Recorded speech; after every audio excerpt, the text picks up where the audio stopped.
জি ভাই, লাইভ শুরু হয়ে গেছে, আপনি শুরু করতে পারেন।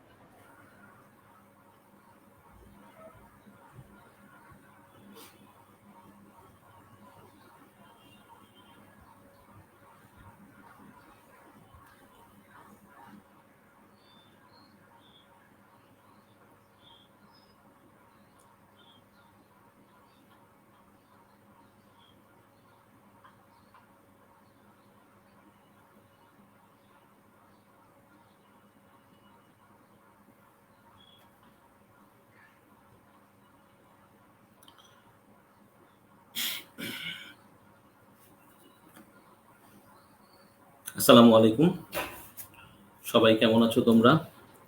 রবি 10 মিনিট স্কুল কর্তৃক আয়োজিত HSC 2022 Bangla ICT English crash course প্রোগ্রামে তোমাদেরকে স্বাগতম। একটু যান্ত্রিক ত্রুটির কারণে এবং আমার অসুস্থতার কারণে মূলত একটু লাইভে আসতে দেরি হয়ে গেল, তো তোমাদের কাছে সরি বলে নিচ্ছি। আর মোটামুটি যারা ক্লাসে জয়েন করার ছিল তারা কাইন্ডলি জয়েন করে ফেলো। ওয়ালাইকুম আসসালাম। ওয়ালাইকুম আসসালাম, ধন্যবাদ। তোমরা এই যে অপেক্ষা করলাম তার জন্য তোমাদেরকে অনেক অনেক ধন্যবাদ। তো যদি মোটামুটি আমরা সবাই ক্লাসে এসে পড়ে থাকি তাহলে আমরা ক্লাসটা শুরু করে দিব, এবং তোমরা আমাকে জানাও তোমরা আমার কথা সঠিকভাবে শুনতেছো কিনা, আর একটু জোরে বলবো কিনা একটু কাইন্ডলি জানিয়ে দাও, তাহলে আমরা আজকে আমাদের পড়াশোনাটা শুরু করে দিব। মূলত গতদিন অনেকগুলো ফিডব্যাক এসেছিল, সো এর মধ্যে একটা ভালো ফিডব্যাক ছিল যে ভাইয়া আপনি যখন লাইন বাই লাইন পড়াচ্ছেন তখন কি আমাদেরকে দেখানো যায় কিনা যে কিভাবে ওইখানে পার্টিকুলার ওয়ার্ডগুলো কিভাবে ইন্টারচেঞ্জ করা যায় এবং কিভাবে ওইখান থেকে আমরা মিনিংফুল যেই সেন্টেন্সগুলো ওই লাইনগুলো থেকে ওয়ার্ডগুলো পিক করে করতে পারি কিনা।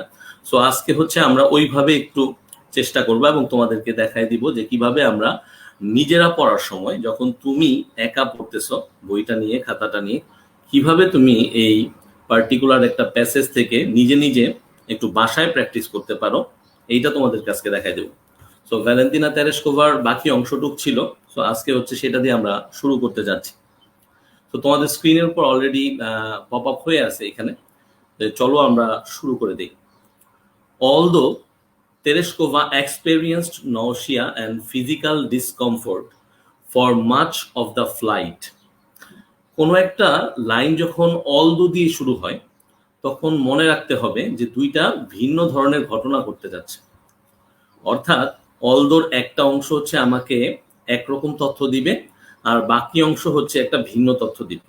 অর্থাৎ এইখানে কি বলতেছে যে অলদো যদিও তেরেস্কোভা, সেই ভ্যালেন্তিনা তেরেস্কোভা নভোচারী cosmonaut, experienced nausea and physical discomfort, অর্থাৎ সে কি করেছিল, সে হচ্ছে বমি বমি ভাব এবং হচ্ছে যে শারীরিক একটা অসুস্থতা অস্বস্তি লাগা সেই জিনিসটা সে ভোগ করতেছিল for much of the flight, অর্থাৎ যতক্ষণ সে উড্ডয়ন করতেছিল। শি অরবিটেড দ্য আর্থ 48 টাইমস, সে কি করেছিলেন, পৃথিবীকে প্রায় 48 বার কি করেছে, ঘূর্ণন করেছে। And spent almost 3 days in space, এবং মহাশূন্যে প্রায় 3 দিন সে ছিলেন। এখন মজার ব্যাপার হচ্ছে এইখানে যদি আমরা একটু দেখি, প্রথমে একটা ওয়ার্ড পিক করি, সেটা হচ্ছে ডিসকমফোর্ট। সো ডিসকমফোর্ট ওয়ার্ডটা সম্বন্ধে তোমরা সবাই অবগত। ডিসকমফোর্ট মানে হচ্ছে কোনো কিছুতে অস্বস্তি বোধ করা। সো এখন যদি আমি তোমাদেরকে বলি যে ভাই এটার অ্যান্টোনিম কি হবে, তো তোমরা সবাই কিন্তু এক বাক্যে বলে দিতে পারবা যে এটার অ্যান্টোনিম হবে হচ্ছে কমফোর্ট। কি বলবা? কমফোর্ট। এখন আমি যদি বলি ঠিক আছে এটার অ্যান্টোনিম কমফোর্ট, কিন্তু কমফোর্টের সিনোনিম কি?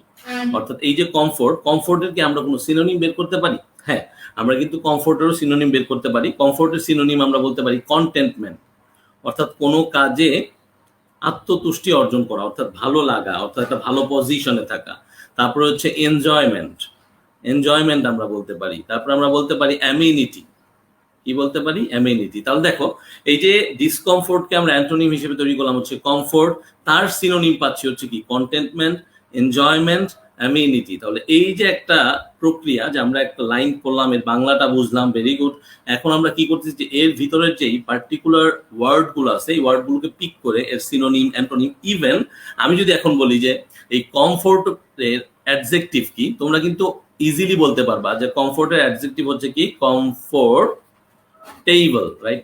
এই এইবল সাফিক্স যোগ করে তুমি বের করে দিলা এটা হচ্ছে আমার কাঙ্ক্ষিত অ্যাডজেক্টিভ। আর হচ্ছে এটা যদি আমি অ্যাডভার্ব বানাই দেই তাহলে আরো ইজি, এই কমফোর্টেবলকে আমি লিখে দিব কমফোর্টেবলি।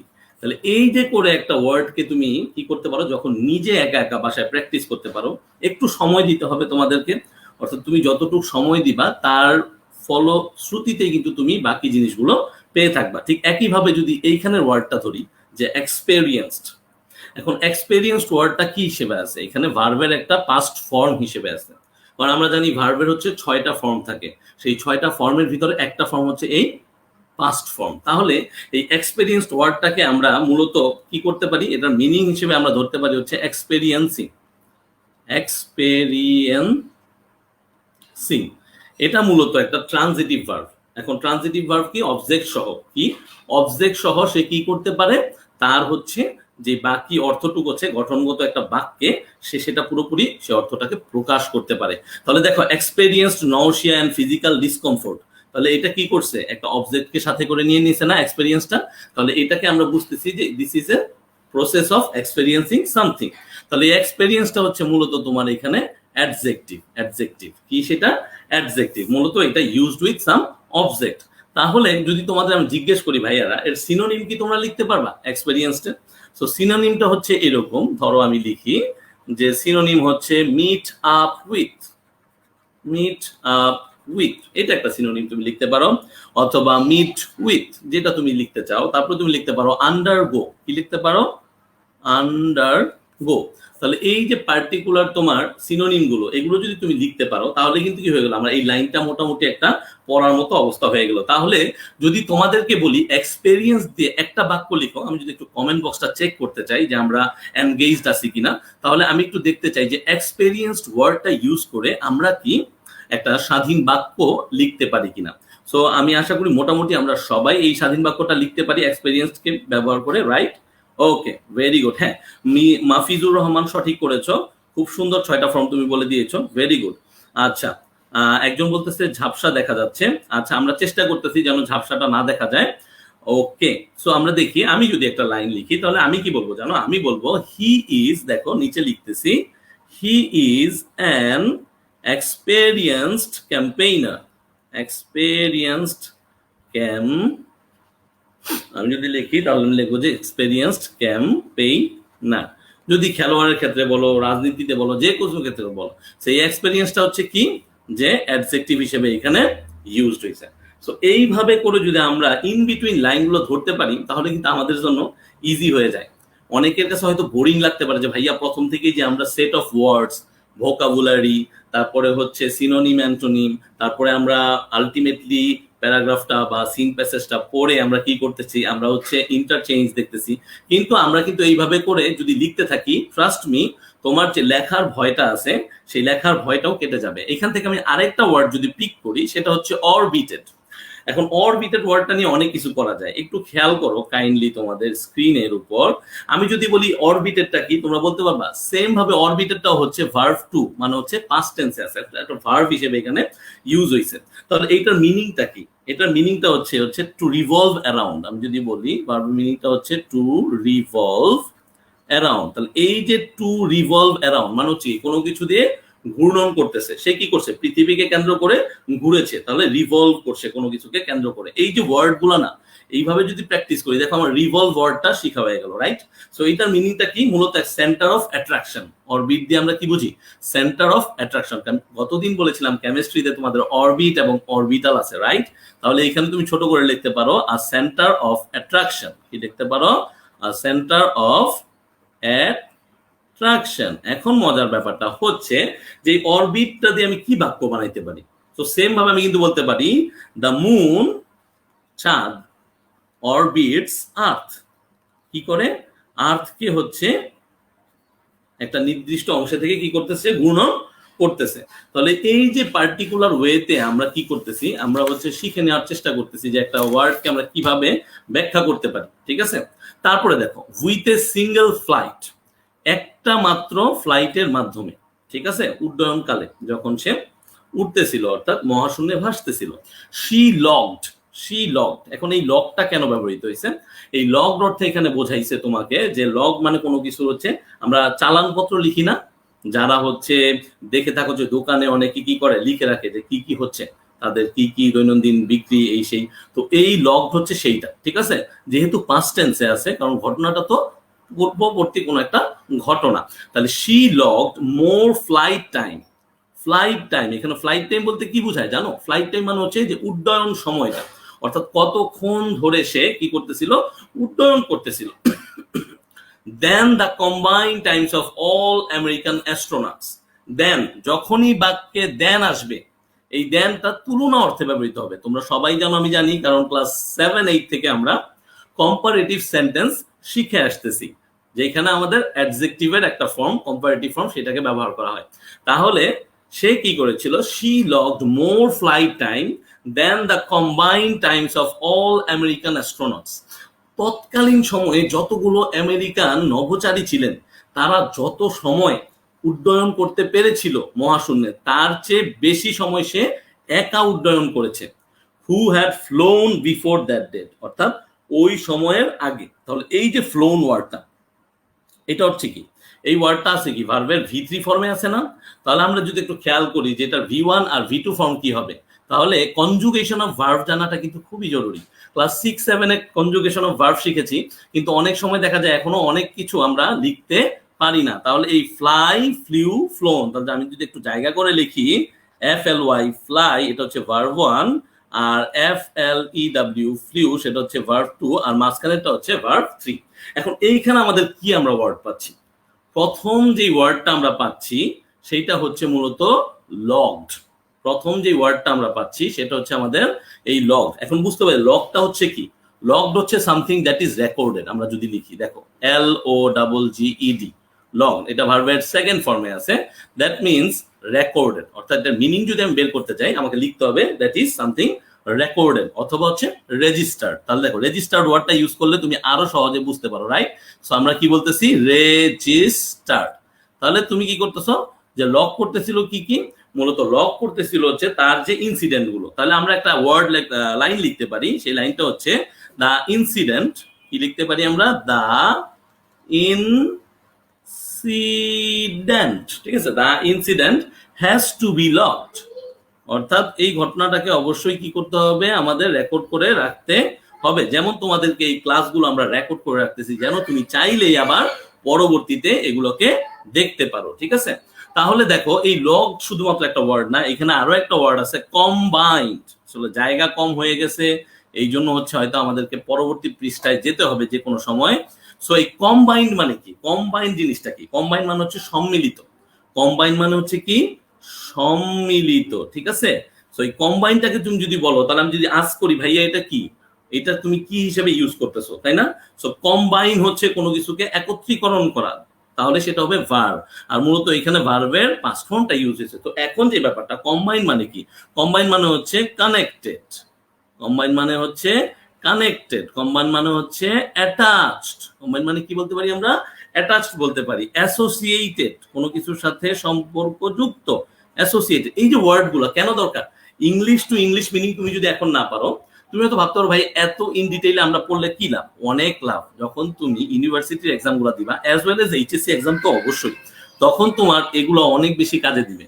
তখন তুমি ইজিলি কি করতে পারবা? যে কোনো ওয়ার্ডটাকে এইভাবে ভেঙে সিনোনিম, অ্যান্টোনিম, তার ব্যবহারটা কিভাবে হবে, এবং আলটিমেটলি ওইখানে যদি সরাসরি বই থেকে নাও আসে, তুমি যদি প্র্যাকটিস করতে থাকো, তুমি একটা বেশ ভালো পজিশনে থাকবা অন্যান্যদেরকে, যারা কিনা শুধুমাত্র মডেল কোশ্চেন সলভ করতেছে। যারা কি করতেছে? শুধু মডেল কোশ্চেন সলভ করতেছে, আর কোনো মতো হচ্ছে রাইটিংটাকে ঠিক করার চেষ্টা করতেছে। তাহলে এখন যদি আমি তোমাদেরকে জিজ্ঞেস করি যে কম্বাইন তো তোমরা বুঝলা, কম্বাইন একটা ভার্ব, তাহলে এই কম্বাইন ভার্বের নাউনটা কি বলতে পারবা? কম্বাইন ভার্বের নাউনটা হচ্ছে কম্বিনেশন। কম্বিনেশন। তাহলে কম্বাইন ভার্বের নাউন হচ্ছে কি? কম্বিনেশন। তাহলে কম্বিনেশনটা হচ্ছে আমাদের নাউন। এইভাবে করে কিন্তু আমরা ইন্টারচেঞ্জটাও করতে পারি। আর যদি কেউ জিজ্ঞেস করে what do you mean by combination, তুমি বলবে result or product of something. তাহলে আমি এটাও লিখে দিই যদি এখানে, মিনিংটা, যে মিনিং হচ্ছে আর result or product of something। তাহলে অনেক হাবিজাবি লেখা তোমরা লিখো, কিন্তু তুমি যদি আমার সাথে সাথে এটা লিখো তাহলে কিন্তু তোমার কি লাভ হবে, তুমি হচ্ছে এই প্র্যাকটিসটা কিন্তু সাথে সাথে হয়ে গেল। আর result or product of something, এই জিনিসটা তোমাকে অনেক বেশি উপকার দিবে যখন তুমি রিটেনে চলে আসবা, ঠিক আছে? অর্থাৎ গ্রামারের অ্যান্সার দিবা অথবা হচ্ছে তুমি কি করবা, কোশ্চেন অ্যান্সার করবা, তখন আরো বেশি কাজে দিবে। তাহলে পরের লাইনটা দেখো, তেরেস্কোভা অলসো মেনটেইন, তাহলে তেরেস্কোভা কি করেছিল, অলসো মেনটেইন আ ফ্লাইট লগ। তার মানে কি, সে যেহেতু উড্ডয়ন করেছে তাকে অবশ্যই আরো একটা ফ্লাইট লগ কি করতে হয়েছে, সাথে করে মেনটেইন করতে হচ্ছে, অর্থাৎ পরিচালনা করতে হয়েছে, অর্থাৎ লিখতে হয়েছে। And took photographs of the horizon, অর্থাৎ দিগন্তের যে ছবিগুলা, অর্থাৎ তুমি যখন মহাশূন্যে ঘুরবা তখন তো তোমার কাছে কি হবে, দিগন্ত বিস্তৃত যে কথাটা আমরা বলি বাংলায়, ওই দিগন্তটা তোমার কাছাকাছি চলে আসে। তো তখন সে কি করতেছে, Tereshkova also maintained a flight log, সে এই ফ্লাইট লগটা মেনটেন করতে করতে took photographs of the horizon which were later used to identify aerosol layers within the atmosphere। পরবর্তীতে ওগুলা কি হয়েছিল, ওগুলা হচ্ছে যে বায়ুমণ্ডলের যে অ্যারোসোল স্তরটা, সেই স্তরটাকে আইডেন্টিফাই মানে চিহ্নিত করতে অনেক বড় ভূমিকা রেখেছিল। এখন এইখানে যদি আমি মেইন ওয়ার্ড গুলোকে দেখতে চাই, প্রথম যে ওয়ার্ডটা আমি দেখবো সেটা হচ্ছে তোমাদের মেনটেইনেন্স। তাহলে আমি একটু লিখি যে এই যে মেনটেইন, মেনটেইন মানে কি, মেনটেইনড এখানে ছিল, কারণ মেনটেইন ছিল কারণ পূর্ববর্তী ঘটনা বা ভার্ব। তো মেনটেইন মানে হচ্ছে এখানে আমাদের ভার্ব। তাহলে মেনটেইনটা যদি ভার্ব হয় তাহলে নিশ্চয়ই এটা আমরা কি পাবো, এটা হচ্ছে আমরা নাউন পাবো। সো নাউনটা কি হবে, মেনটেইনেন্স। কি হবে, এই যে মেনটেইন, মেনটেইনেন্স, ঠিক আছে? সো আমরা যখন এগুলাকে ইউজ করব, আমরা লেখার সময় একটু খেয়াল রাখবো যে ঠিক মতো আমরা বানানগুলো লিখতেছি কিনা। তাহলে মেনটেইনেন্স, তাহলে এই মেনটেনেন্সটা কি, মেনটেনেন্সটা হচ্ছে একটা নাউন। এখন যদি তোমাকে জিজ্ঞেস করে what do you mean by maintain আর what do you mean by maintenance, তাহলে মেনটেইনের মিনিং প্লাস সিনোনিম হিসেবে তুমি ধরতে পারো সাস্টেইন। কি ধরতে পারো, সাস্টেইন। কি করতে পারো, সাস্টেইন। আর মেনটেনেন্স তুমি কি বলতে পারো, আলটিমেটলি মেনটেনেন্স হিসেবে তুমি বলতে পারো হচ্ছে the process of preserving something. তাহলে আমরা লিখে দিলাম the process of preserving something or a condition or situation। তাহলে এই যে আলটিমেটলি আমরা দেখলাম যে এখানে কতগুলো ওয়ার্ড ছিল জাস্ট একটা সিঙ্গেল স্লাইডের ভিতরে, ঠিক আছে? জাস্ট একটা সিঙ্গেল স্লাইডের ভিতরে এই ওয়ার্ডগুলো যদি আমরা এইভাবে ব্যাখ্যা করতে পারি যে কোনো একটা পার্টিকুলার প্যাসেজ নিয়ে। বইয়ে কয়টা প্যাসেজ আছে, সর্বোচ্চ 50+ প্যাসেজ। 50+ প্যাসেজ সবগুলো হচ্ছে আমাদের এত বেশি পড়তে হয় না। কিছু আছে হচ্ছে তোমার সিন প্যাসেজের জন্য আসে পড়ে, সেটা হচ্ছে তোমার এমসিকিউ আর কোশ্চেনের জন্য। কিছু আসে হচ্ছে তোমার সেই ইনফরমেশন ট্রান্সফার অথবা ফ্লো চার্ট লেখার জন্য। আর কিছু আসে হচ্ছে কোথা থেকে, তোমার সামারি রাইটিংটার জন্য। তাহলে তুমি যদি প্রতিদিন ধরো একটাও শিখো, সপ্তাহে যদি 2টাও শিখো, তাহলে তো তোমার মানে পরীক্ষা আসতে আসতে ইংলিশ ফার্স্ট পেপারে কোনো কিছু রইবে বলে আমি মনে করি না। আর আলটিমেটলি মডেল কোশ্চেন তো আমরা করবোই, কারণ মডেল কোশ্চেন সলভ করলে আমাদের কি হবে, আমাদের দক্ষতাটা বাড়বে।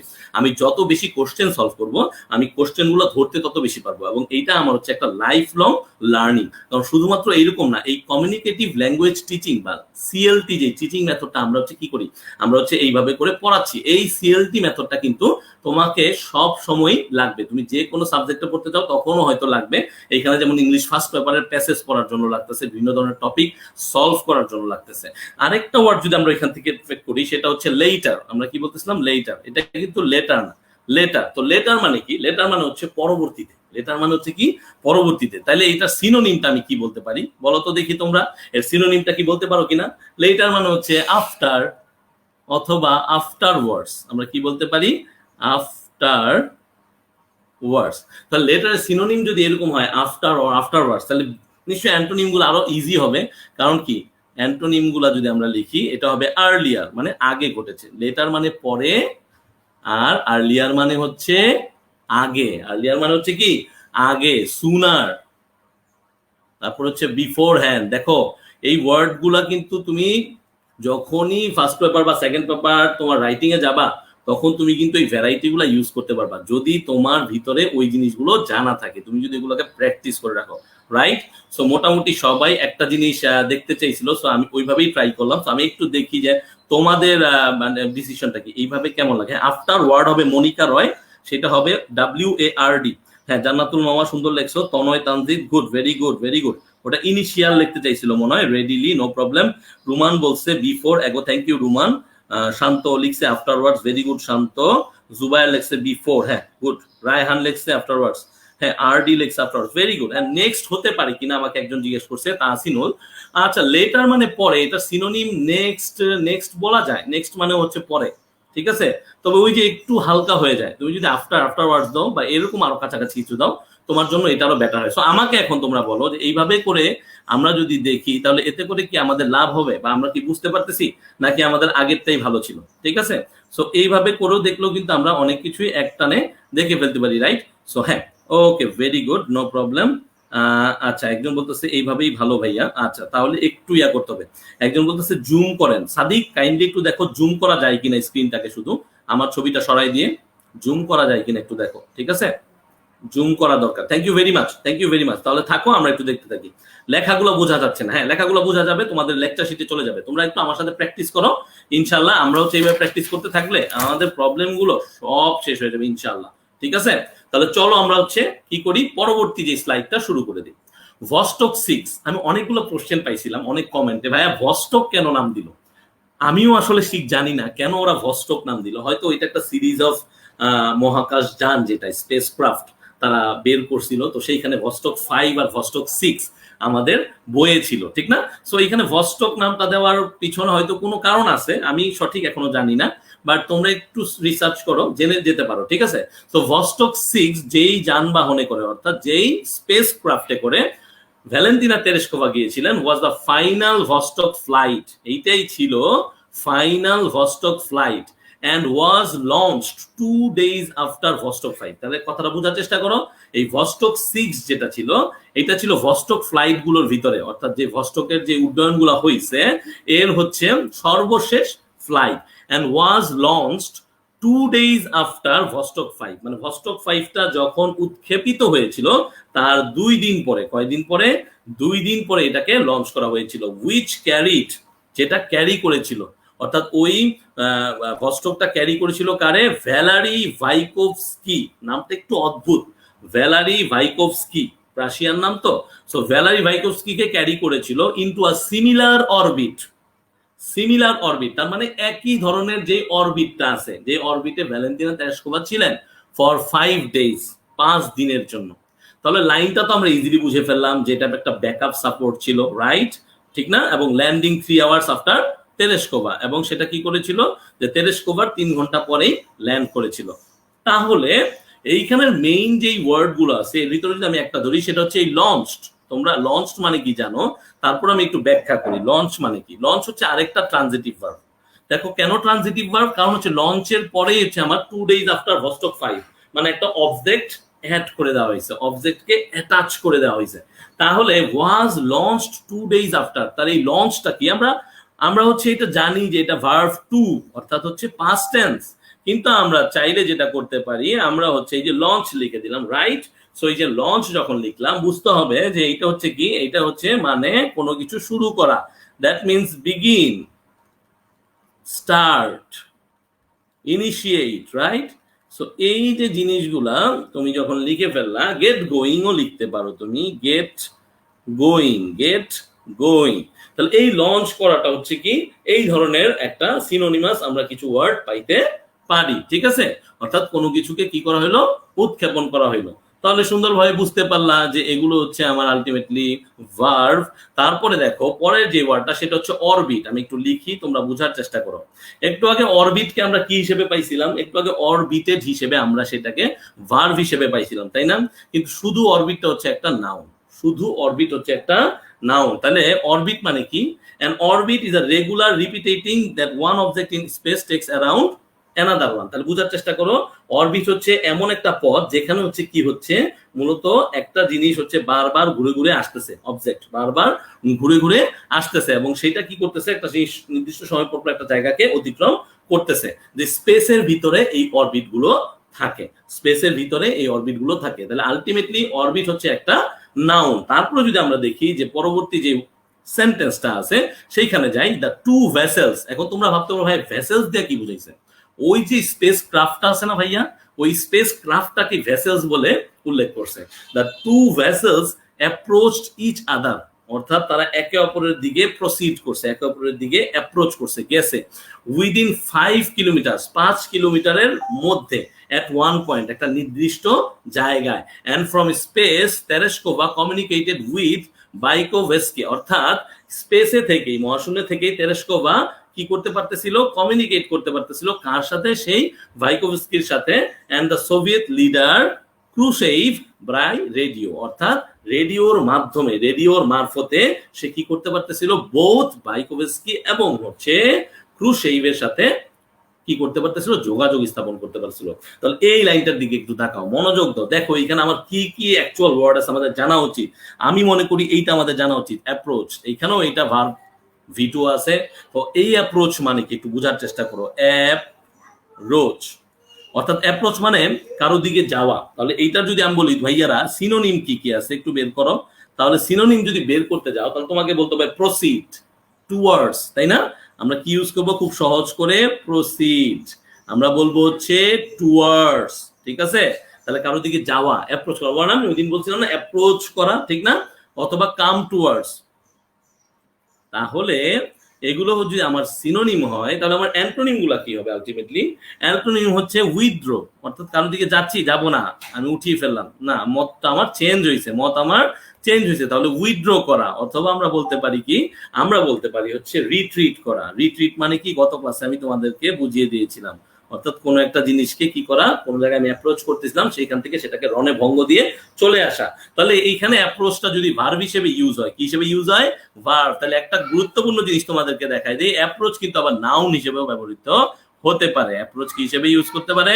অ্যাপ্রোচটা নাউন হিসেবেও ব্যবহৃত হতে পারে। এখন অ্যাপ্রোচ যখন নাউন হবে, এটা হবে a way of dealing something, ঠিক আছে?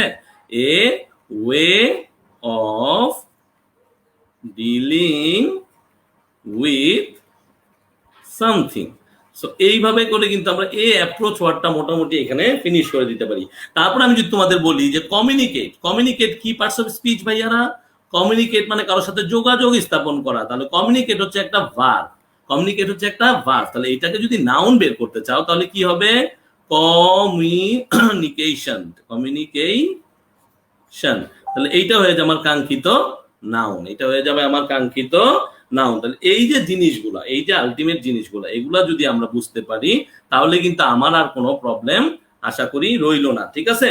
ঠিক তেমন ভাবে কিন্তু আমরা লিডার, কালকে একজন আমাকে বলেছিল, তোমরা সবাই জানো, তাও লিখে দেই, লিডার হচ্ছে নাউন, ঠিক না? তাহলে আমরা যদি লিখি লিডার, লিডার হচ্ছে কি নাউন। তাহলে লিডার যে সে কি লিড করে না? তাহলে লিড করলে সেটা হয়ে যাবে কি ভার্ব। কি হয়ে যাবে? ভার্ব। লিড মানে হচ্ছে নেতৃত্ব, লিড মানে হচ্ছে কি নেতৃত্ব। এখন যদি আমি তোমাদের জিজ্ঞেস করি যে লিডারশিপ এইটা কি, তোমরা কি আমাকে একটু কমেন্ট বক্সে জানাবা কাইন্ডলি যে লিডারশিপ এই জিনিসটা কি আসলে? হ্যাঁ, লিডারশিপ এই জিনিসটা কি বলতো?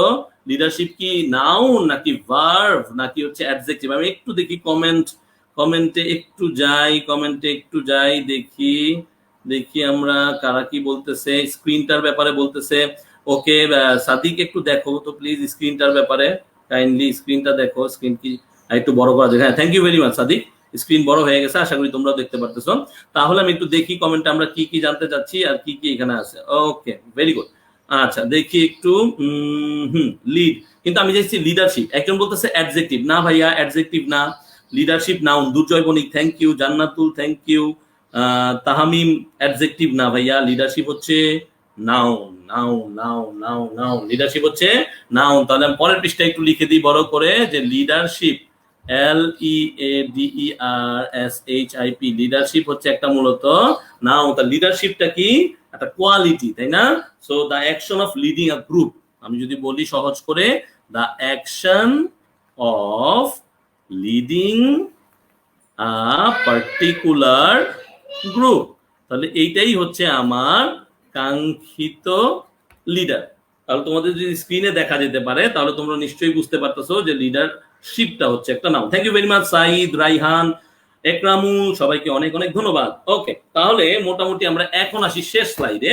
শেষ স্লাইডে কি কি আছে একটু দেখি। মাচ লেটার, বেশ কিছুদিন পরে, মাচ লেটার, ইন 1977, 1977 সালে Tereshkova earned a doctorate in engineering from Zhukovsky air force academy. তাহলে কি বুঝতেছি আমরা, তেরেশকোভা কি করেছিল, একটা ডক্টরেট ডিগ্রি কি করেছিল, লাভ করেছিল। অবশ্যই কোনখান থেকে, ইঞ্জিনিয়ারিং এর উপরে, জুকোভস্কি এয়ার ফোর্স একাডেমি থেকে, তাই না? তাহলে এই পার্টিকুলার লাইনে তোমরা কি পাও, আমি পাচ্ছি হচ্ছে আর্ন, আমি কি পাচ্ছি হচ্ছে আর্ন।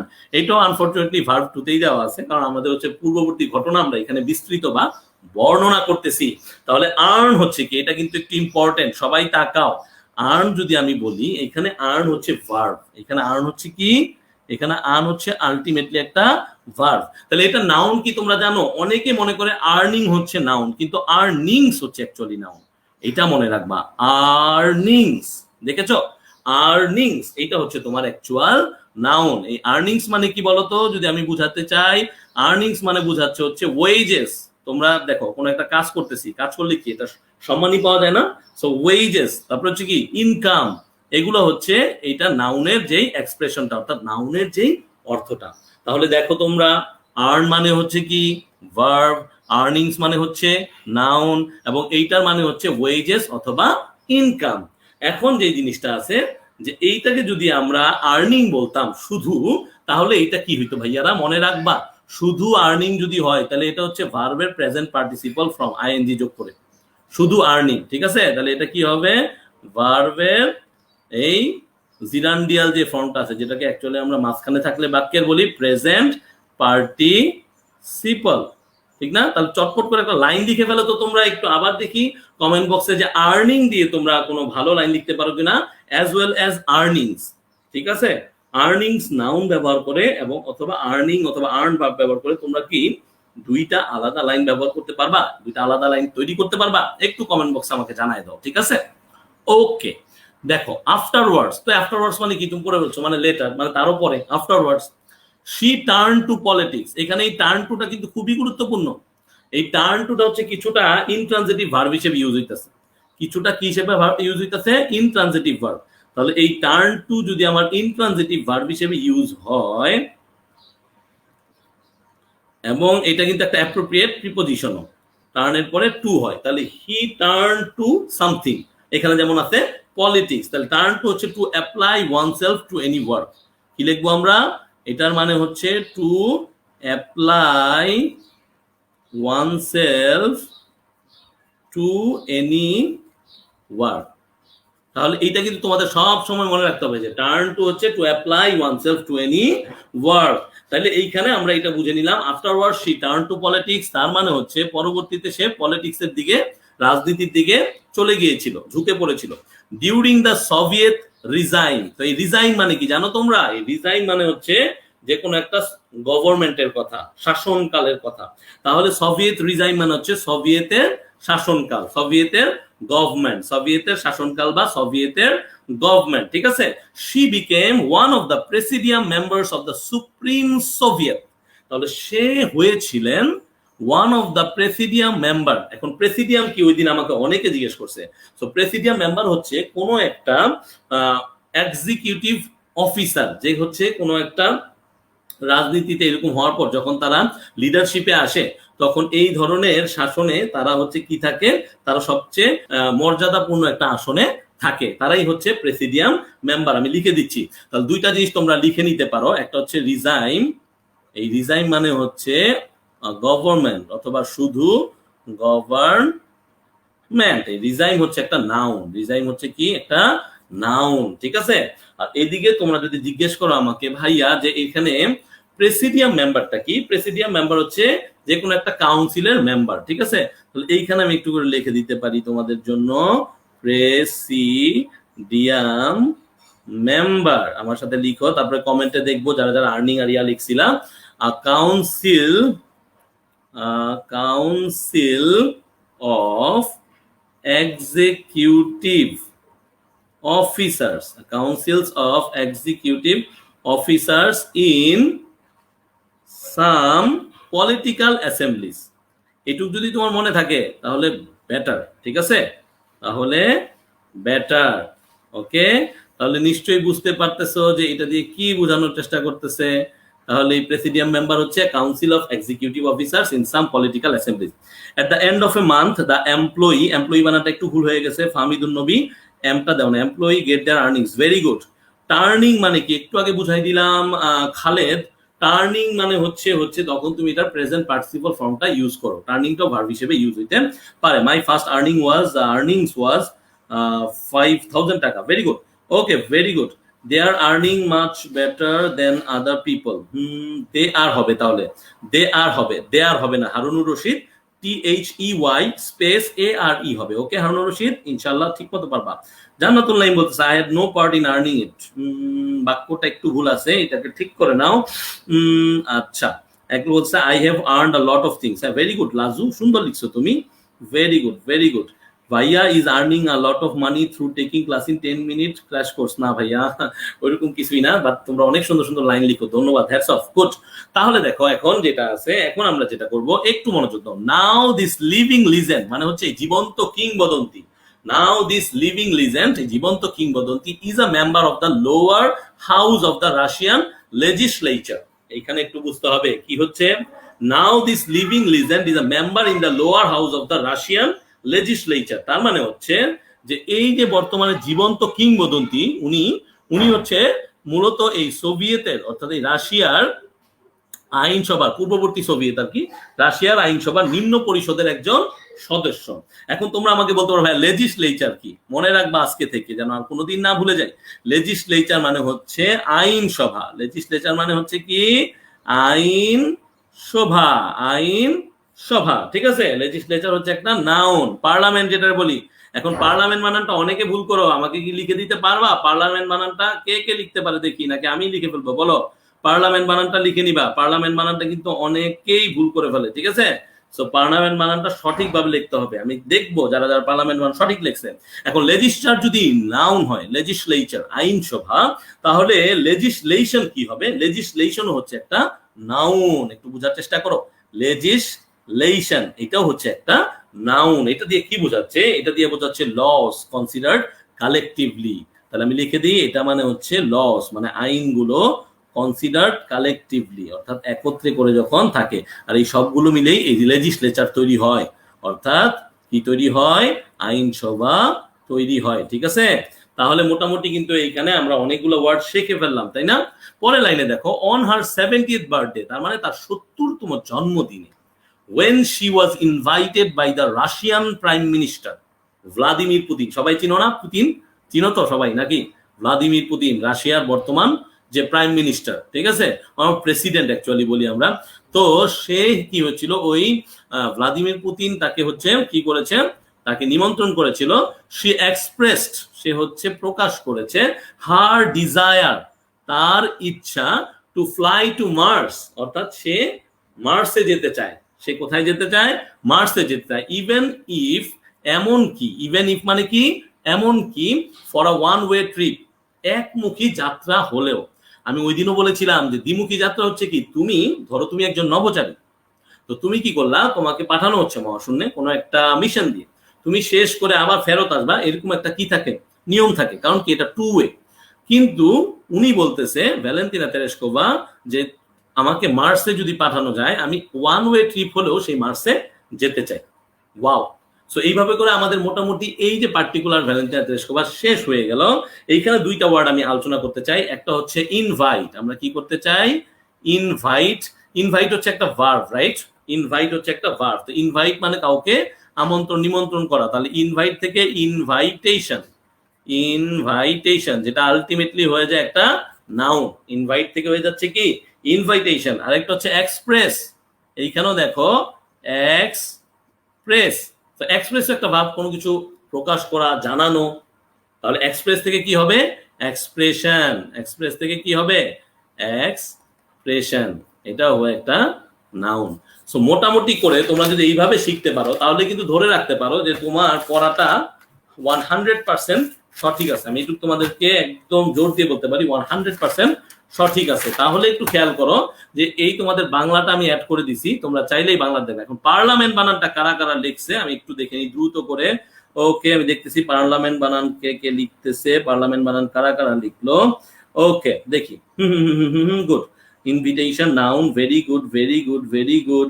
আর মার্চ হচ্ছে গ্রহ, হ্যাঁ হ্যাঁ ঠিক আছে, হ্যাঁ ভ্লাদিমির পুতিনকে অলরেডি তোমরা মেনশন দিয়ে দিছো, ভেরি গুড ভেরি কুল, তোমরা সবাই কুল। ওকে, একটু দাও ভাইয়া, ওয়ার্ড মিনিং ভোকাবুলারি সব দিয়ে দেন, ওয়ার্ড মিনিং ভোকাবুলারি সব আমরা দিয়ে দিব, ক্লাসে পড়ায়েন না। আচ্ছা আচ্ছা ঠিক আছে, ওকে। তারপর দেখো কি বলতেছে, তারপরে বলতেছে হচ্ছে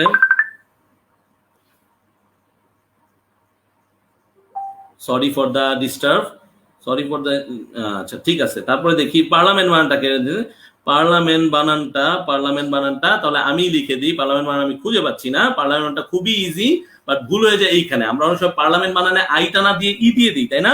সো পার্লামেন্ট কি হবে, পার্লামেন্ট, অর্থাৎ PARLIAMENT। তো সবাই হাত তুলো যে কারা কারা পার্লামেন্ট সবাই সুন্দর মতো লিখছো। একজন বলতেছে মঙ্গল কি, মঙ্গল কি, মঙ্গল হচ্ছে একটা গ্রহ। আচ্ছা হ্যাঁ গুড, পার্লামেন্ট বানান সবাই সঠিক লিখছে, কানির সঠিক লিখছে। আচ্ছা তারপর হচ্ছে মনিকা রয় সঠিক লিখছে, ইভেন ইফ এমনকি Jannatul, thank you very much, wow very good. Okay, so এখন আসো আমরা হচ্ছে তোমাদের কিছু কাজে চলে যাই, এতক্ষণ তো আমি কাজ করেছি, এখন হচ্ছে তোমাদের জন্য একটা ইনফরমেশন ট্রান্সফার দেওয়া আছে, কি দেওয়া আছে, ইনফরমেশন ট্রান্সফার। সো আমরা যে এই জিনিসটা ভালো করে পড়লাম, তাহলে আমরা কি খুব দ্রুত করে 5 মিনিটের ভিতরে এই পুরো ইনফরমেশন ট্রান্সফারটা করতে পারি কিনা, চলো সবাই একটু একসাথে চেষ্টা করি। এবং আমাদের পরীক্ষায় কিন্তু অহরহ বিভিন্ন বোর্ডে বিভিন্নভাবে আসে, ঢাকা বোর্ডে একভাবে, সিলেট বোর্ডে একভাবে, রাজশাহী বোর্ডে আরেকভাবে, কুমিল্লাতে আরেকভাবে, তো বিভিন্ন এডুকেশনাল বোর্ডে কখনো ইনফরমেশন ট্রান্সফার আসে, কখনো ফ্লো চার্ট আসে। আর একটা টিপস সবাইকে জানিয়ে দিও, আমাদের নেক্সট ক্লাসটা হবে fully dedicated to flow chart. আমরা অন্য কোনো কিছু পড়বো না, আমরা ফ্লো চার্টের খুঁটিনাটি এবং বইয়ের ভিতরে যে ইম্পর্টেন্ট আমাদের প্যাসেজ গুলো আছে, প্রত্যেকটা প্যাসেজের মোটামুটি জিস্ট নিয়ে চেষ্টা করব বেশ কয়েকটা প্যাসেজ দিয়ে আমাদের ফ্লো চার্টের একটা ফুল ক্লাস করতে। সো কাইন্ডলি তোমাদের ফ্রেন্ডদেরকে জানাই দিও যে নেক্সট ক্লাসটা যেন কোনোভাবেই মিস না করে, তাহলে আমাদের জন্য আরো বেশি সুবিধা হবে, যেন সবাই একসাথে শিখতে পারি। তাহলে এখন আসো যে যখনই ইনফরমেশন ট্রান্সফার করবা, ক্লাস 9-10 এসএসসি তে তোমরা করে আসছো যে এখানে 4 ধরনের কলাম দেওয়া থাকে, সেইখানে হচ্ছে তোমাদের কি করতে হয়, আলটিমেটলি এগুলোকে দেখতে হয় যে কি কি ইন্ডিকেশন দেওয়া আছে। সো ফার্স্ট ইন্ডিকেশন হচ্ছে হোয়াট অর হু, পরে দেওয়া আছে ইভেন্টস অর ওকারেন্স, তারপর হচ্ছে হোয়াই অর ওয়েন, তারপর হচ্ছে হোয়ার। লাস্ট দিন হচ্ছে যেটা করেছিলাম আমরা নেলসন ম্যান্ডেলাতে, ওইখানে একটা ওয়েন আমি দিতে ভুলে গেছিলাম, তার জন্য সরি, বাট এটা খেয়াল রাখতে হবে, পরীক্ষার প্রশ্নে আশা করি ভুল হবে না। সো আমাদেরকে মাথায় রাখতে হবে যে এইখানে আমি হোয়াই দিয়েও অ্যান্সারটা দিতে পারি, ওয়েন দিয়েও অ্যান্সার দিতে পারি, এখানে আমি যে কোনো একটা ইভেন্টস এর কথা বলতে পারি, এখানে আমি যে কোনো একটা ঘটনা ঘটে গেছে এরকম কথাও বলতে পারি। সো সবগুলো যদি আমার মাথায় ঠিক থাকে, তাহলে আমরা চলো শুরু করে দিই। সাদিক কাইন্ডলি স্ক্রিনটাকে বড় করে দাও, তাহলে যেন আমি লিখতেছি যা তা সবাই দেখতে পারে, ঠিক আছে? ওকে ঠিক আছে, ওকে। তাহলে দেখো, দেখি স্ক্রিন বড় করে দাও সাদিক কাইন্ডলি, তাহলে আমরা সবাই দেখতে পারবো একসাথে। আচ্ছা অলরেডি একজন লেখা শুরু করে দিচ্ছে, থ্যাংক ইউ ভেরি মাচ, তোমরা অনেক দ্রুত অ্যান্সার দিয়ে দিচ্ছ, আমিও একটু শুরু করে দিই। প্রথমটা হচ্ছে কি, তেরেস্কোভা ড্যাশ অ্যান্ড স্পেন্ড। তাহলে আমরা কিন্তু বলেছিলাম যে তেরেস্কোভা কি করেছিল, অরবিট করেছিল, কোথায়, আর্থের চারিদিকে। তাহলে পুরা লাইনটা লিখতে হবে। সো একজন হচ্ছে লিখছে যে অরবিটেড, একজন পুরাটা লিখছে, সেটা হচ্ছে অরবিটেড দ্য আর্থ 48 টাইমস। এখন এই অ্যান্সারটা কি হবে, অরবিটেড, দেখার চেষ্টা করো, অরবিটেড দ্য আর্থ 48 টাইমস, ঠিক আছে, 48 বার, তাই না? তাহলে আমাদের এখানে ছিল কি, ইভেন্টস অথবা ওকারেন্স, তাই না? তাহলে এটা ছিল কি একটা ওকারেন্স, যে এই ঘটনাটা সে ঘটিয়েছে। শুধুমাত্র অরবিটেড লিখলে হবে কিনা, তেরেস্কোভা অরবিটেড এন্ড স্পেন্ট হবে যদি কোশ্চেনের অ্যান্সার যখন করবে বোর্ডে, তখন যদি তারা এই অপশনটা রাখে তাহলে হবে, কিন্তু চেষ্টা করবা ফুল অ্যান্সার দেওয়ার। কেন, কারণ তুমি যদি ফুল অ্যান্সারটা দাও তাহলে কিন্তু তোমার আর প্রবলেম থাকলো না। কারণ আমরা যদি একটু তোমরা বইটা খুলো, তাহলে তোমাদের চোখের সামনে তোমরা দেখবা যে ওইখানে লেখা ছিল orbited the earth 48 times. Okay, so এখন যেটা আছে সেটা দেখো যে why or when, কতক্ষণ অথবা কেন। তাহলে এখানে কেন শব্দের অর্থটা যদি এখানে আনি, যে Tereshkova orbited the earth 48 times and spent, why আমরা যদি বলি why in a space, why in a space, তাহলে কিন্তু বাক্যটা মেলে না। তাহলে আমরা এটা কি করতে পারি, এটা আমরা বলতে পারি when দিয়ে। তাহলে কি করব, অলমোস্ট কতদিন, 3 days। এখন অনেকে প্রশ্ন করে, ভাইয়া এই যে 3, এই 3টাকে আমি কি শুধুমাত্র নিউরাল নাম্বারে দিতে পারবো কিনা, অর্থাৎ এইভাবে 3 লিখতে পারবো কিনা? হ্যাঁ তুমি এইভাবেও 3 লিখতে পারবা, তাতে কোনো সমস্যা হয় না। তবে আন্তর্জাতিক মানের যে পরীক্ষাগুলো আছে, ধরো আইএলস, পিটিই অথবা জিআরই, যদিও জিআরইতে আমার এমসিকিউ থাকে, কিন্তু আইএলস, পিটিই অথবা হচ্ছে টোফেল যখন এক্সাম দিবা তখন তোমাকে একটা জিনিস মেনটেন করতে হয়, হয় তুমি এইভাবেই 3 লিখবা আর নাহলে এইভাবেই লিখবা সংখ্যা আকারে সব জায়গায়, ঠিক আছে? সো এই ক্ষেত্রে এই জিনিসগুলো একটু খেয়াল রাখতে হয়। তবে আমাদের এইচএসসি তে তেমন কোনো সমস্যা নাই। হ্যাঁ মোটামুটি সবাই অ্যান্সার দিতেছে, তাহসিনুল, আমিনুর, তারপর হচ্ছে Sadia Afrin, very good very good, সুন্দর অ্যান্সার, ভেরি গুড। তারপরে দেখি আর কারা কারা অ্যান্সার দিচ্ছে। 3 days, Muntasir Supto, thank you Muntasir, thank you very much. Okay, তারপরে দেখো মেনটেইনিং ড্যাশ তেরেস্কোভা, তাহলে এখানে হোয়াট স্ল্যাশ হু দেওয়া আছে, তাহলে এখানে কিন্তু হু তেরেস্কোভা আমরা পাচ্ছি, তাহলে হোয়াটটা অ্যান্সার হবে মেনটেইনিং ড্যাশ তেরেস্কোভা। তাহলে কি মেনটেইন করেছিল? একটা ফ্লাইট লগ, আমরা বারবার পড়েছি পড়ার সময় সুন্দর করে, a flight log. So maintaining a flight log, Tereshkova took photographs of the horizon that were used. কোথায় ইউজ হয়েছিল বলতো, কোথায় এবং কখন এবং কেন ইউজ হয়েছিল? মূলত কেন ইউজ হয়েছিল? To identify aerosol layer, to identify aerosol layers. বানান ভুল হওয়ার কোনো কারণই নাই, কারণ তুমি যখন কোশ্চেনটা দেখে অ্যান্সারটা মিলাবা তখন বানান ভুল হবে না। উইদিন দ্য অ্যাটমসফিয়ার, তাহলে এই দ্বিতীয়টা আমরা করে ফেললাম। Maintaining a flight log, Tereshkova took photographs of the horizon what were used to identify aerosol layers within the atmosphere। তাহলে এই অ্যাটমসফিয়ারের ভিতরে যে অ্যারোসল লেয়ারটা আছে সেটাকে সে আইডেন্টিফাই করতে পারছে। এখন দেখো কি বলছে, ড্যাশ ক্যারিড ভ্যালারি ভাইকোভস্কি। তাহলে একটু বোঝার চেষ্টা করো, এই যে ভাইকোভস্কি তাকে কে ক্যারি করছিল? একটা যানবাহন না, একটা স্পেস ক্রাফট না, বা স্পেস শাটল না, তাহলে সেটার নাম কি ছিল বলতো ভাইয়ারা? ভস্টক 5। এখন তুমি যদি ভস্টক 5 লিখতে গিয়ে ভিটা এইভাবে স্মল লেটারে লেখো তাহলে কি হবে? তোমরা বলো তো আমাকে কমেন্ট বক্সে। তুমি যদি ভস্টক 5 কে এইভাবে লেখো তাহলে হবে না। একে তো ভস্টক 5 হচ্ছে একটা প্রপার নাউন, প্রপার নাউনকে সবসময় বাক্যের যেখানেই লেখা হোক না কেন অবশ্যই বড় হাতের ব্লক লেটার, অথবা যেটাকে তোমরা বলো হচ্ছে কি যে স্মল লেটারের পরিবর্তে যেটা তোমরা লেখো আর কি, তো সেইটাকে তুমি লিখবা। সো ব্লক লেটারে লিখলে ভিটা বড় হাতের হবে, এইভাবে করে ভস্টক 5। কারণ প্রপার নাউনের ক্ষেত্রে অথবা বাক্যের শুরুতে যখন তুমি একটা পার্টিকুলার সাবজেক্ট লিখতে যাও তখন অবশ্যই তোমাকে এটাকে কি করতে হবে? এই অ্যালফাবেটটাকে তোমার বড় হাতে লিখতে হবে, ঠিক আছে?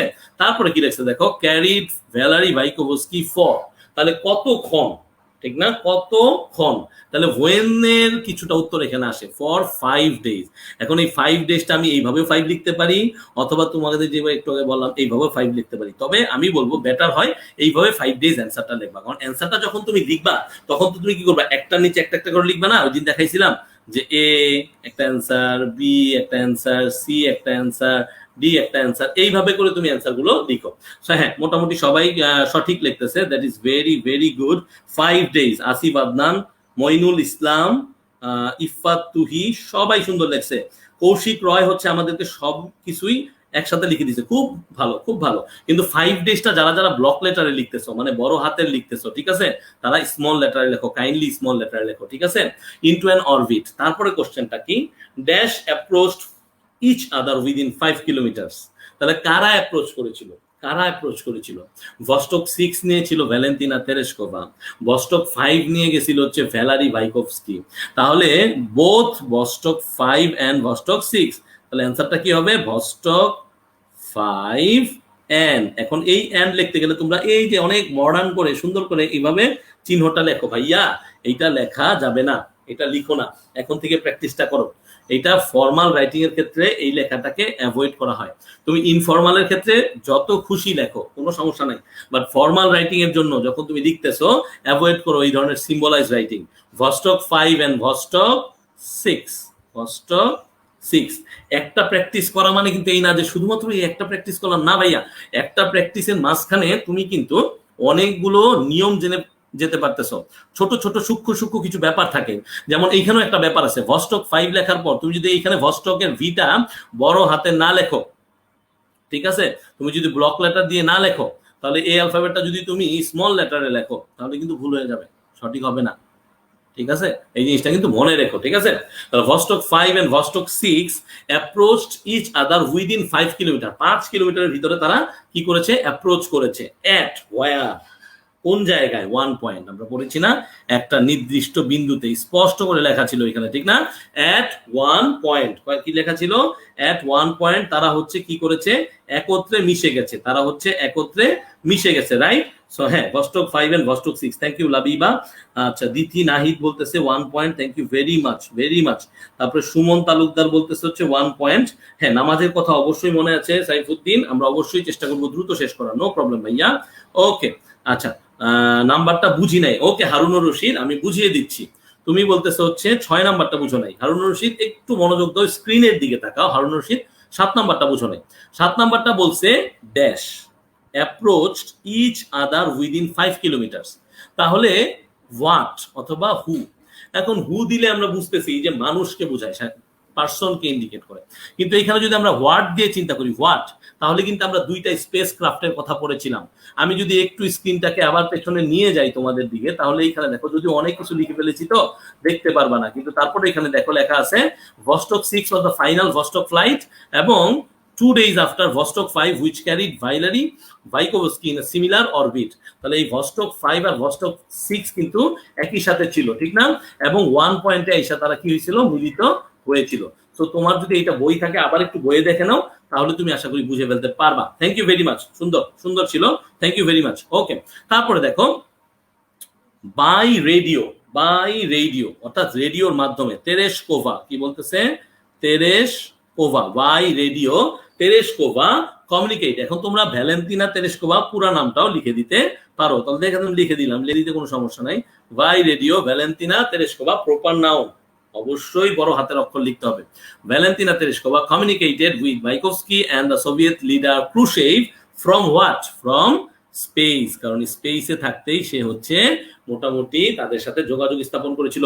তো আশা করি মোটামুটি তোমাদের সবার এটা হয়েছে। হ্যাঁ, ভেরি গুড। আলম চৌধুরী, নিলয়, মাহমুদুল হাসান আলভি, খুব সুন্দর আলভি, তোমাকে ধন্যবাদ, তুমি সবগুলো অ্যান্সার লিখছো, থ্যাংক ইউ। শাহরিয়ার মাহমুদ সঠিক লিখছো। আরাফাত ইসলাম, ইন স্পেস হবে। আচ্ছা, ফ্রম আছে না ভাইয়া, এখানে যদি ফ্রম হয়, ফ্রমের পরে আরেকটা আমার প্রিপোজিশন ইউজ করার কোনো দরকার নেই ভাইয়া। আরাফাত, ওকে আরাফাত, তাহলে তুমি এটা এইভাবে লিখে নিবা। Okay Arafat, thank you very much, সবাই খুব সুন্দর লিখেছো, ধন্যবাদ ধন্যবাদ। ঠিক আছে, তাহলে মোটামুটি এইখানে কিন্তু আমার প্র্যাকটিসটা হয়ে গেল। তো এখন যদি আসো, হ্যাঁ স্পেস হবে, হাসিবুল, তানভিন সবাই সঠিক লিখছে। ওকে, সি লিখলে হবে না ভাইয়া, ভালো একটা পয়েন্ট তুলে ধরছে বরকতুল্লাহ, একটু ব্যাখ্যা করি প্লিজ, একটু সময় দাও। বাই রেডিও সি কমিউনিকেটেড, এখন কথা হচ্ছে যেহেতু শুরুটা হয়েছিল তেরেশকোভা দিয়ে শুরুটা হয়েছিল, সেহেতু আমরা কি করতে পারি, ওই হিসেবে চিন্তা করলে এখানে সি বসাই দিতে পারি। কিন্তু মনে রাখবা তোমরা, এইখানে প্রত্যেকটা লাইন হচ্ছে, মানে প্রত্যেকটা এই যে স্পেস গুলা, প্রত্যেকটা যে আমার ফিল ইন দা ব্ল্যাঙ্কস গুলা, প্রত্যেকটা ইন্ডিভিজুয়াল, এইটা কিন্তু কোনো একটা নির্দিষ্ট প্যাসেজ আকারে নাই, ঠিক আছে? প্যাসেজ আকারে যদি নির্দিষ্ট থাকতো তাহলে এখানে আমরা ইজিলি সি বসাই দিতে পারতাম, কিন্তু প্রত্যেকটা লাইন আলাদা আলাদা জিনিসকে ইন্ডিকেট করে। Please bear it in your mind যে যখনই লিখবা তখন হচ্ছে এখানে আবারও নামটা লিখতে হবে। আশা করি তোমরা সবাই বুঝেছো। সো এইখানে হচ্ছে আমরা একটা সামারি লেখার চেষ্টা করছি, এবং তোমাদের একই কাজ থাকবে সামারিটা লেখার। অনেকে জিজ্ঞেস করছো ভাইয়া সামারির ফুল একটা ব্যাখ্যা সহ দিবেন। যারা লিখেছো অনেকগুলো পাইছি, প্রায় 150 প্লাস। একটু সময় লাগবে, শারীরিক অসুস্থতায় আছি, প্রচুর গলা ব্যথা এবং আসলে কথা বলতে কষ্ট হয় এবং শুয়ে থাকতে হয় সারাদিন, সো এই কারণে একটু টাইম লাগতেছে। তবে অবশ্যই ফিডব্যাক পাওয়া যাবে, যেহেতু বলেছি ফিডব্যাক তোমরা ইন্ডিভিজুয়ালি পাবাই, ঠিক আছে? তাহলে এখন দেখো, এখানে একটা সামারি আমরা তৈরি করতে পারি। সামারির ক্ষেত্রে আমি দুইটা কথা বলেছিলাম তোমাদেরকে, লুসিড করা, অর্থাৎ যত বেশি পারো তুমি স্বাভাবিক অর্থ ইউজ করো, ঠিক আছে? স্বাভাবিক অর্থ ইউজ করো। একজন বলতেছে টু ভেসেলস দিলে হবে না, টু ভেসেলস দিলে আবার ওই যে একই কথা, টু ভেসেলস এর কথাটা যদি আমি দেই, সেই ক্ষেত্রে আমার পরবর্তী অংশটুকুতে সঠিকভাবে অ্যান্সারটা প্রকাশ পাবে না, কারণ হঠাৎ করে টু ভেসেলস, কারণ আমি প্রত্যেকটা লাইনকে ইন্ডিভিজুয়াল ধরতে তোমাদেরকে বলেছি। আশা করি বুঝতে পারছো। সো সামারির ভাষাটা হবে লুসিড, অনেক বেশি সহজলভ্য। কি থাকবে? অনেক বেশি সহজলভ্য।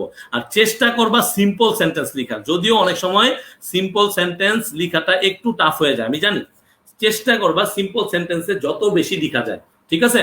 অর্থাৎ একটা মাত্র ক্লজে। কিন্তু অনেক সময় সিম্পল সেন্টেন্সের লেখাটা একটু টাফ হয়ে যায়, তখন আমাদেরকে বাধ্য হয়ে কি করতে হয়, কমপ্লেক্স সেন্টেন্সের কাছে যেতে হয়, ঠিক আছে? তো এখানে দেখো আমি কি লিখেছি, যে ভ্যালেন্টিনা তেরেশকোভার যদি পুরো কাহিনীটাকে আমি বলি এইভাবে লিখতে পারি যে Valentina Tereshkova was a Russian female. এখন কেন আমি পাস্ট টেন্সে লিখতেছি, যেহেতু আমার গল্পটা পাস্ট টেন্সে ছিল, গল্পটা আমার পূর্ববর্তী একটি ঘটনা ছিল, সেই ক্ষেত্রে তুমি যদি পাস্ট টেন্সে ঘটনাটা লিখতে পারো, সামারিটা লিখতে পারো, তোমার জন্য বেটার হয়, ঠিক আছে? So Valentina Tereshkova was a Russian female astronaut who came of a working class family in central Asia. এখন আগেই বলে দিই, তোমাদের যেই 9-10-এ এসএসসিতে এবং এইচএসসিতে যেই ধরনের সামারিগুলো আসে, অনেক ক্ষেত্রেই মানুষের জীবনী নিয়ে আসে, অর্থাৎ মানুষের ঘটনা বলি, একটা নির্দিষ্ট মানুষের কিছু কাজকর্ম, তার অ্যাচিভমেন্টস, এগুলো থাকে। এখন এগুলো দিয়ে যখন সামারি বানাও, তখন আলটিমেটলি এই ধরনের যে লেস ইম্পর্টেন্ট কথাগুলো সেগুলোকে টেনে আনতে হয়, অর্থাৎ সে কোথায় জন্মগ্রহণ করেছিলেন, সে কোন ধরনের ফ্যামিলি থেকে আসছেন। কিন্তু যখন তুমি ডাইনামিক কিছু সামারি পাবা, যখন আমরা সামারির আলাদা ক্লাস করব, তখন আমরা দেখবো যে ডাইনামিক সামারিগুলো, অর্থাৎ ধরো ট্রি প্লান্টেশন, গ্লোবাল ওয়ার্মিং, ধরো হচ্ছে করোনা ভাইরাস, হ্যাঁ, ধরো হচ্ছে তোমার অ্যাবাউট স্কুল লাইব্রেরি, হ্যাঁ, এই ধরনের জিনিসগুলো যখন আমাদের আসবে সামারির ক্ষেত্রে, অথবা যে কোনো একটা সিচুয়েশন বেসড লার্নিং এ আমরা সামারি করব, তখন আমরা হয়তো এই ধরনের যে সিম্পল জিনিসগুলো আছে লেস ইম্পর্টেন্ট, এগুলাকে লাগবে না। তখন আমরা দেখাবো যে কিভাবে সামারিটাকে আরো বেশি সুন্দর করা যায়। দেখো,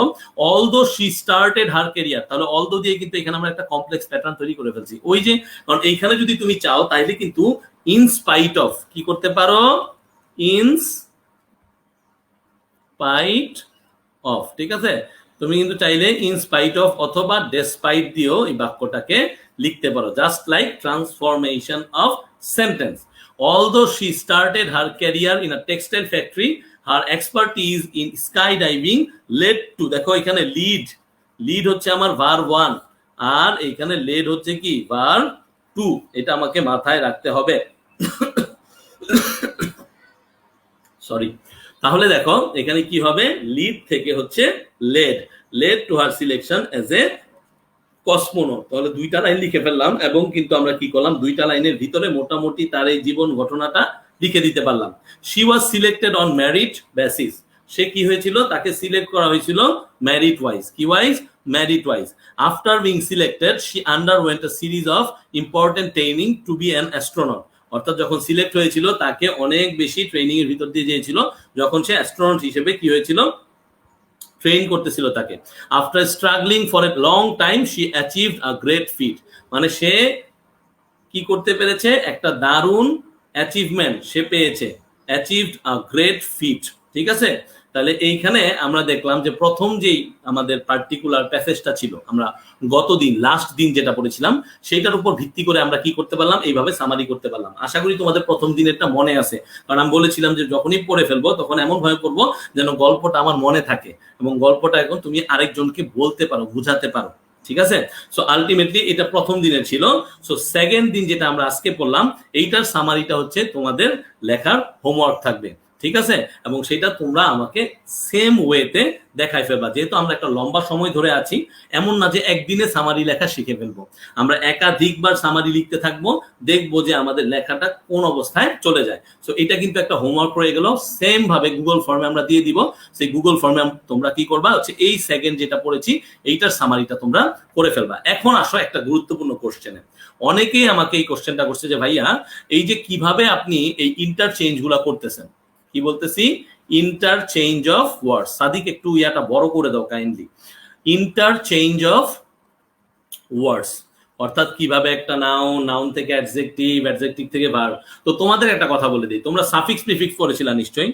তো যখন তোমরা সাফিক্স প্রিফিক্স পড়েছো, তখন কিন্তু সাফিক্স প্রিফিক্সে একটা জিনিস ছিল, কি জিনিস ছিল, সেই যে তোমার কিছু ক্ষেত্রে সাফিক্স হচ্ছে কি একটা নির্দিষ্ট রুট ওয়ার্ড, যেমন এই যে অ্যাবলিশ, এই রুট ওয়ার্ডটার পরে তুমি হচ্ছে কিছু একটা যুক্ত করে সেটাকে একটা নতুন পার্টস অফ স্পিচে পরিণত করে থাকো, ঠিক না? তাহলে এই যে সাফিক্স, আবার অনেক সময় আমরা কি করি, আমরা অনেক সময় ইউজ করি হচ্ছে প্রিফিক্স করি, ঠিক না? আমরা অনেক সময় কি ইউজ করে থাকি, আমরা অনেক সময় প্রিফিক্স ইউজ করে থাকি। তো প্রিফিক্সের ক্ষেত্রে একইভাবে কিন্তু আমরা এরকম করতে পারি, যেমন এইবল, এইবল যদি একটা ওয়ার্ড হয়, আমি যদি এটার সাথে আন যোগ করে দেই, তাহলে সেটা হয়ে যায় আন এইবল। তাহলে এটা প্রিফিক্স করে ফেললাম আমরা, তাই না? প্রিফিক্স করে এইভাবে ভার্ব, নাউন, অ্যাডজেক্টিভ সব আমরা ব্যবহার করতে পারি। সো আমি তোমাদেরকে বলবো একটু পিছনে যাইতে হবে, তোমরা সবাই পড়েছো সাফিক্স প্রিফিক্স, এটা নিয়ে আমার কোনো সন্দেহ নাই, কিন্তু তোমাদেরকে আমি একটা অনুরোধ করব, তোমরা হচ্ছে কি করবা, এই সাফিক্স প্রিফিক্স গুলা আবার একটু রিভাইজ করবা। এবং তোমাদের একটা পার্টিকুলার কাজ দিয়ে দিচ্ছি তোমাদেরকে। এই কাজটা হচ্ছে, আমরা যে Nelson Mandela, Valentina Tereshkova, Kalpana Chawla, এই যে তিনটা পড়তেছে ইউনিট 1 থেকে, এইখানে তোমরা হচ্ছে এইরকম কিছু ওয়ার্ড পাবা, যেমন অ্যাবলিশমেন্ট ওয়ার্ডটা কিন্তু আমরা আগে পেয়েছি। তো তোমাদের কাজ থাকবে এইরকম পার্টিকুলার 30 ওয়ার্ডস, 30টা শব্দ, ঠিক আছে, 3টা থেকে 10 10 10, 3 10 30, 30টা শব্দ তোমরা এইভাবে নিয়ে ভার্ব থেকে কোনটা নাউন হতে পারে, কোনটা নাউন থেকে ভার্ব হইতে পারে, অথবা কোনটা ভার্ব থেকে অ্যাডজেক্টিভ হইতে পারে, এইরকম লিখে দিবা। আমি অবশ্যই অথরিটির সাথে কথা বলবো যেন তোমার ওই নোটটা, তুমি যে নোটটা করবা একদম সুন্দর করে করবা, যেন ওই নোটটা যেটা সবচেয়ে ভালো হয়, মিনিংফুল হয়, সেটা যেন আমাদের গ্রুপে আমরা দিতে পারি, যেন করে সবাই এই নোটটা পড়তে পারে, রাইট? সো এই জিনিসটা একটু খেয়াল রাখবা। তাহলে এখানে একটু দেখা যায় কিভাবে চেঞ্জ গুলা হয়, দেখো। এবং টেক্সচুয়াল ওয়ার্ড গুলা নিবা, যেমন আজকে আমি একটা টেক্সট পড়ার সময় ওয়ার্ড গুলা বের করতেছিলাম না, ডেভেলপ, ডেভেলপমেন্ট, এইভাবে করে নিবা, ঠিক আছে? তাহলে দেখো, অ্যাবলিশ হচ্ছে উচ্ছেদ করা বা রহিত করা, এটা হচ্ছে একটা কাঙ্ক্ষিত ভার্ব। এটাকে যদি তুমি নাউন করতে চাও, এটা হয়ে যাবে অ্যাবলিশমেন্ট। সাধারণত ম্যান্ট সাফিক্সটা যোগ করে এই ধরনের নাউন তৈরি করা হয়। কি তৈরি করা হয়? নাউন গুলো তৈরি করা হয়। তাহলে অ্যাবলিশ থেকে অ্যাবলিশমেন্ট, অ্যারেঞ্জ থেকে অ্যারেঞ্জমেন্ট, কনফাইন থেকে কনফাইনমেন্ট, যেটা আমরা নেলসন ম্যান্ডেলাতে পেয়েছিলাম, কারাবাস করা। কনফাইন মানে হচ্ছে আবদ্ধ রাখা। তাহলে এইভাবে করে কিন্তু তুমি পার্টিকুলার ওয়ার্ডটাকে কি করতে পারো, ভার্ব থেকে নাউনে পরিণত করতে পারো। তাতে লাভটা কি? লাভটা হচ্ছে অনেক সময় আমরা সাবজেক্টে খুঁজে পাই না, একটা সেন্টেন্সের সাবজেক্ট তৈরি করতে পাই না, তার অভাব হচ্ছে আমরা পার্টিকুলার নাউন পাই না। এখন যদি কনফাইনমেন্ট হচ্ছে একটা নাউন বা অ্যারেঞ্জমেন্ট হচ্ছে একটা নাউন, এটা যদি আমি বুঝি, হ্যাঁ অনেক কিছু আছে যে ভাইয়া এত পড়ে পড়ে সূত্র মনে রেখে কি মনে রাখা তো মানে যায়? অবশ্যই না। এটা হচ্ছে তোমার প্র্যাকটিস, এটা হচ্ছে তুমি কিভাবে এটাকে মনে রাখার চেষ্টা করতেছো এবং কতবার তুমি পড়তেছো এবং কতটুকু তুমি লিখতেছো, এই প্রত্যেকটা যদি তুমি একত্র করতে পারো, তাহলে তুমি কি করতে পারবা, এই যে অ্যারেঞ্জ থেকে অ্যারেঞ্জমেন্ট হলো, এই অ্যারেঞ্জমেন্টটা কিভাবে বাক্যের শুরুতে সাবজেক্ট হিসেবে ইউজ করে একটা পার্টিকুলার সেন্টেন্স তুমি লিখতে পারো, এটা তুমি দেখতে পারো। কনফাইন থেকে কনফাইনমেন্ট, এই সব কিছু, ঠিক আছে? সবকিছুই কি বই? হ্যাঁ অবশ্যই, সবকিছুই বইয়ের গল্প থেকে লিখতে হবে, যেই ওয়ার্ড গুলো পাও, তাতে করে তোমার গল্পের ওয়ার্ড গুলো হয়ে যাবে এবং আলটিমেটলি তুমি করে ফেলতে পারবে, ঠিক আছে?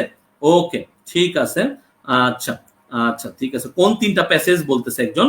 3টা প্যাসেজ তো এই যে ভ্যালেন্টিনা তেরেস্কোভা, নেলসন ম্যান্ডেলা, আর হচ্ছে কল্পনা চাওলা। ওকে, নামাজ আছে, গোসল করতে হবে, হ্যাঁ হ্যাঁ হ্যাঁ ভাইয়া, অবশ্যই অবশ্যই। ওকে ভাইয়া, লিখবা, হ্যাঁ ভেরি গুড ভেরি গুড, হ্যাঁ আজান দিয়ে দিচ্ছে, আচ্ছা ভেরি গুড ভেরি গুড, আচ্ছা আচ্ছা ভেরি গুড, হ্যাঁ নো প্রবলেম ভাইয়া, আমরা প্রত্যেকটাই দেখতেছি। আচ্ছা, একজন হচ্ছে জিজ্ঞেস করছে যে ভাইয়া ফিট মানে কি? আচ্ছা, ফিট মানে কি তোমরা বলো তো? আমি একটু আগে বলে দিয়েছিলাম যে ফিট মানে কি। ফিট মানে হচ্ছে এমন কোন একটা অ্যাচিভমেন্ট যেটার জন্য একটা সাহস দরকার, অর্থাৎ এটা একটা বিশাল অ্যাচিভমেন্ট। কথাটা বুঝতে পারতো তো? বিশাল স্কিল অফ স্ট্রেংথ। তাহলে আমি বলি যে একটা ফিট হচ্ছে কি, লিখে দিচ্ছে এখানে তোমার জন্য, এটা তুমি উঠিয়ে নিতে পারো অথবা আবার তুমি সার্চ করে দেখে নিতে পারো। ফিট হচ্ছে একটা নাউন, ঠিক আছে? এটা মানে হচ্ছে an achievement that requires great courage, an achievement that requires great courage, ঠিক আছে? সো এইটা হচ্ছে ফিট। তাহলে ভার্ব থেকে নাউন কিন্তু তৈরি করার এরকম সাফিক্স আছে, কি কি? আর যুক্ত করে, যেমন বিলিভ, বিশ্বাস করা। বল না দোস্ত তুই আমার বিশ্বাস করস না দোস্ত? তাহলে এই যে বিলিভ, বিলিভ মানে বিশ্বাস করা, আর বিলিভার হচ্ছে বিশ্বাসী, সরি, বিলিভার হচ্ছে বিশ্বাসী, বিলিভার হচ্ছে কি বিশ্বাসী, এটা হচ্ছে নাউন। তাহলে এই যে এই জিনিসটা যে বিলিভার, বিশ্বাসী, আমি যদি না জানি তাহলে কিন্তু আমি সেন্টেন্সে এটার প্রপার কি করতে পারবো না, এক্সিকিউশন করতে পারবো না। কনজিউম, ব্যবহার করা, কোনো কিছু ব্যবহার করা। কনজিউমার হচ্ছে কি, ব্যবহারকারী, যে কোনো কিছু ব্যবহার করে থাকে। তারপরে দেখো ভার্ব থেকে নাউন, এই যে ION যুক্ত সাফিক্স যোগ খুবই ইজি এবং খুবই কমন। যেমন কনফেস, আমরা আছে না কনফেস করি যে আমি ভুলটা করছি, স্বীকার করতেছি, এবং সেটাকে আমরা বলি কি, কনফেশন, মানে স্বীকারোক্তি। এটা হচ্ছে এক ধরনের নাউন, এটা হচ্ছে এক ধরনের কি, নাউন, কনফেশন। তাই না? অনেক ধরনের কনফেশন পেজ থাকে ফেসবুকে। তারপরে দেখো এক্সপ্রেস, এটা কিন্তু আমাদের ওয়ার্ড ছিল, এইভাবে এক্সপ্রেস, এই দেখো একটা ওয়ার্ড তোমাদের জন্য হয়ে গেছে। এক্সপ্রেস আমাদের এই পার্টিকুলার প্যাসেজে ছিল। এক্সপ্রেস মানে কোনো কিছু প্রকাশ করা, পরিষ্কার করে বলা। এক্সপ্রেসের নাউন হচ্ছে কি, মত প্রকাশ বা এক্সপ্রেশন। তারপরে দেখো ভার্ব টু নাউন কিভাবে হইতে পারে, আর যোগ করে, যেমন বিল্ড, বিল্ড মানে নির্মাণ করা। ধরো তুমি একটা কিছু তৈরি করতেছো, তার মানে বিল্ড মানে হচ্ছে কি, তৈরি করা, নির্মাণ করা। এটা যে তৈরি করে তাকে বলা হয় নাউন, তার মানে বিল্ডার। যেমন গৃহ নির্মাতা বা যে কোনো কোনো জিনিস নির্মাতা, তাহলে সেটা হচ্ছে আমার কাঙ্ক্ষিত নাউন। তারপরে কন্টেইন, কন্টেইন মানে অন্তর্ভুক্ত করা, এটা আছে এটার ভিতরে। সো আমরা অনেক সময় কন্টেইনার ইউজ করি, কন্টেইনার মানে হচ্ছে জিনিসপত্র রাখার বক্স, জিনিসপত্র রাখার বক্স। ফলো, ফলো মানে হচ্ছে অনুগমন করা, কাউকে অনুসরণ করা, তাহলে ফলো থেকে আমরা কি পাই? ফলোয়ার। ফলো থেকে আমরা কি পাই? ফলোয়ার, অনুকরণকারী। তাহলে এইভাবে করে যদি তুমি শিখতে থাকো, আমার তো মনে হয় না যে তোমাদের শেখার ভিতরে কোনো প্রকার কমতি থাকার কথা। তো শুধুমাত্র ভার্ব থেকে নাউন না, কিন্তু ভার্ব থেকে অ্যাডজেক্টিভও তৈরি করা যায়। ভার্ব থেকে কি তৈরি করা যায়? অ্যাডজেক্টিভও তৈরি করা যায়। যেমন এইবল সাফিক্সটা যোগ করে আমরা একটা ভার্বকে ঠাস করে অ্যাডজেক্টিভ বানাই দিতে পারি। যেমন অ্যাভেইল, অ্যাভেইল মানে কোনো কিছুকে কাজে লাগানো, কোনো কিছু তৈরি করা, বা কোনো কিছু তোমার কাছে আছে, বলে না অ্যাভেইল করে ফেল, অর্থাৎ তোমার কাছে কোনো কোড আছে, তুমি কোড দিয়ে তুমি রিডিম করতেছো, অ্যাভেইল করতেছো সেই ডিসকাউন্টটা, তাহলে অ্যাভেইলেবল তার মানে প্রাপ্য বা লভ্য, এটা হচ্ছে অ্যাডজেক্টিভ। এটা হচ্ছে কি? অ্যাডজেক্টিভ। কাউন্ট, কাউন্ট মানে গণনা করা, সংখ্যা গণনা করা, তাহলে কাউন্ট থেকে আমরা পাই কাউন্টেবল, তার মানে গণনা করা যায় এমন। তারপর হচ্ছে সাস্টেইন, সাস্টেইন মানে বহন করা, সহ্য করা, তাহলে সাস্টেইনেবল, বহনীয়, সহ্যনীয়। এইভাবে করে কিন্তু অ্যাডজেক্টিভ তৈরি করতে পারো। এবং যত বেশি প্র্যাকটিস করবা, ট্রাস্ট মি, যত বেশি প্র্যাকটিস করবা তত বেশি তোমার লাভ। তারপরে ভার্ব থেকে অ্যাডজেক্টিভ আর কি কি আছে? ব্লেজ থেকে ব্লেজড হয়। ওই যে কমন তোমরা যেটা আজ করো যে ইডি যোগ করে কি ভাইয়া ভার্ব 3 এর যে ফরম্যাটটা আছে ওই ফরম্যাটে কি অ্যাডজেক্টিভ হয়? হতে পারে। সাফিক্স গুলো এইভাবে যোগ করে হতে পারে। যেমন ব্লেজ থেকে আমরা পাচ্ছি ব্লেসড, লার্ন থেকে আমরা পাচ্ছি লার্ন, যেখানে ব্লেস হচ্ছে আশীর্বাদ করা, আর ব্লেসড হচ্ছে যে আশীর্বাদ পুষ্ট হলো, সৌভাগ্যশালী, সুখী। লার্ন মানে শিক্ষা করা, জ্ঞান উপার্জন করা, অর্জন করা।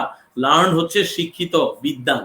সো এইভাবে করে যদি শিখতে চাও, শিখতে পারো, তাহলে কিন্তু পারফেক্টলি শিখতে পারবা। আর মনে রাখবা যে কোনো একটা পার্টিকুলার প্যাসেজ শেখার মাধ্যমে কিন্তু অনেকগুলা প্যাসেজ শেখার একটা ভিত্তি তৈরি হয়ে যায়। সো আলটিমেটলি হয়তো আমরা 50টা প্যাসেজ কভার করতে পারবো না, বাট বোর্ডে আসাগুলো বা ভালো ভালো কলেজের টেস্ট এক্সামে আসাগুলো আমরা অবশ্যই দেখবো। ঠিক আছে? সো এখন হচ্ছে একটু ব্রেকে যাব, 2 মিনিট একটু পড়বো, কারণ আজান দিচ্ছে। আমি একটু চুপ থাকি, একটু দেখি কমেন্ট গুলো আমরা কি বলতেছি।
আল্লাহ।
আচ্ছা, ঠিক আছে, মোটামুটি আমরা এখন লাইভ। সাদিক তুমি আসো?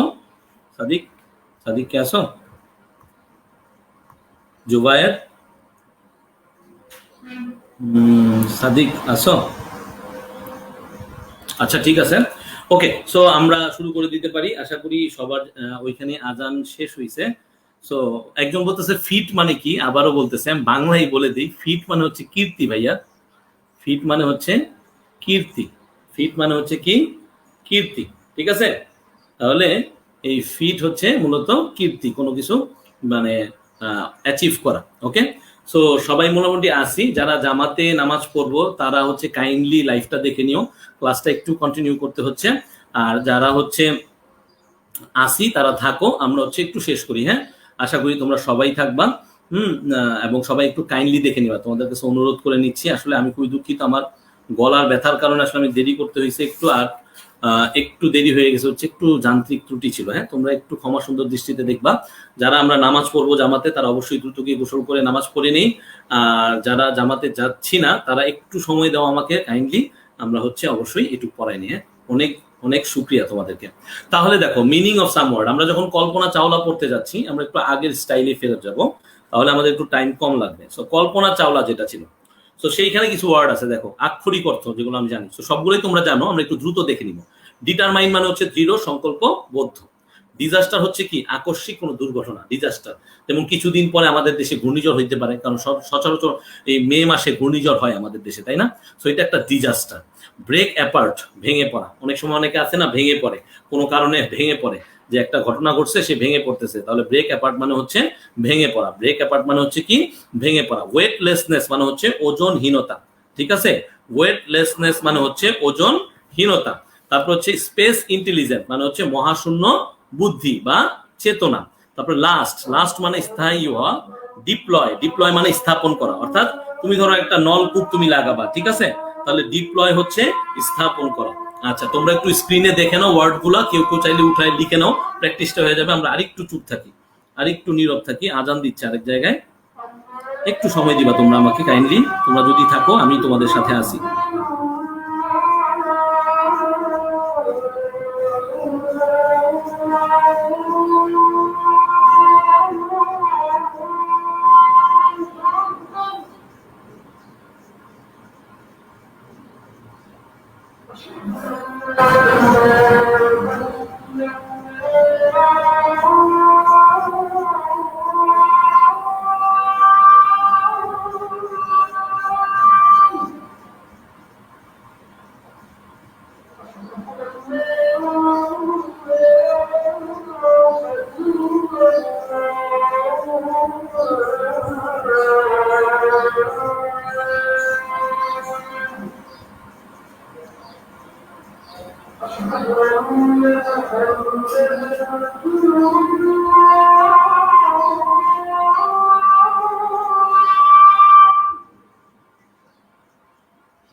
আচ্ছা, হ্যাঁ, তোমরা মোটামুটি চলে আসতে পারো। তো আমরা এখন একটু এনগেজ হই, একটু স্ক্রিনের দিকে তাকাই, একটু ভালো মতো দেখি, ঠিক আছে?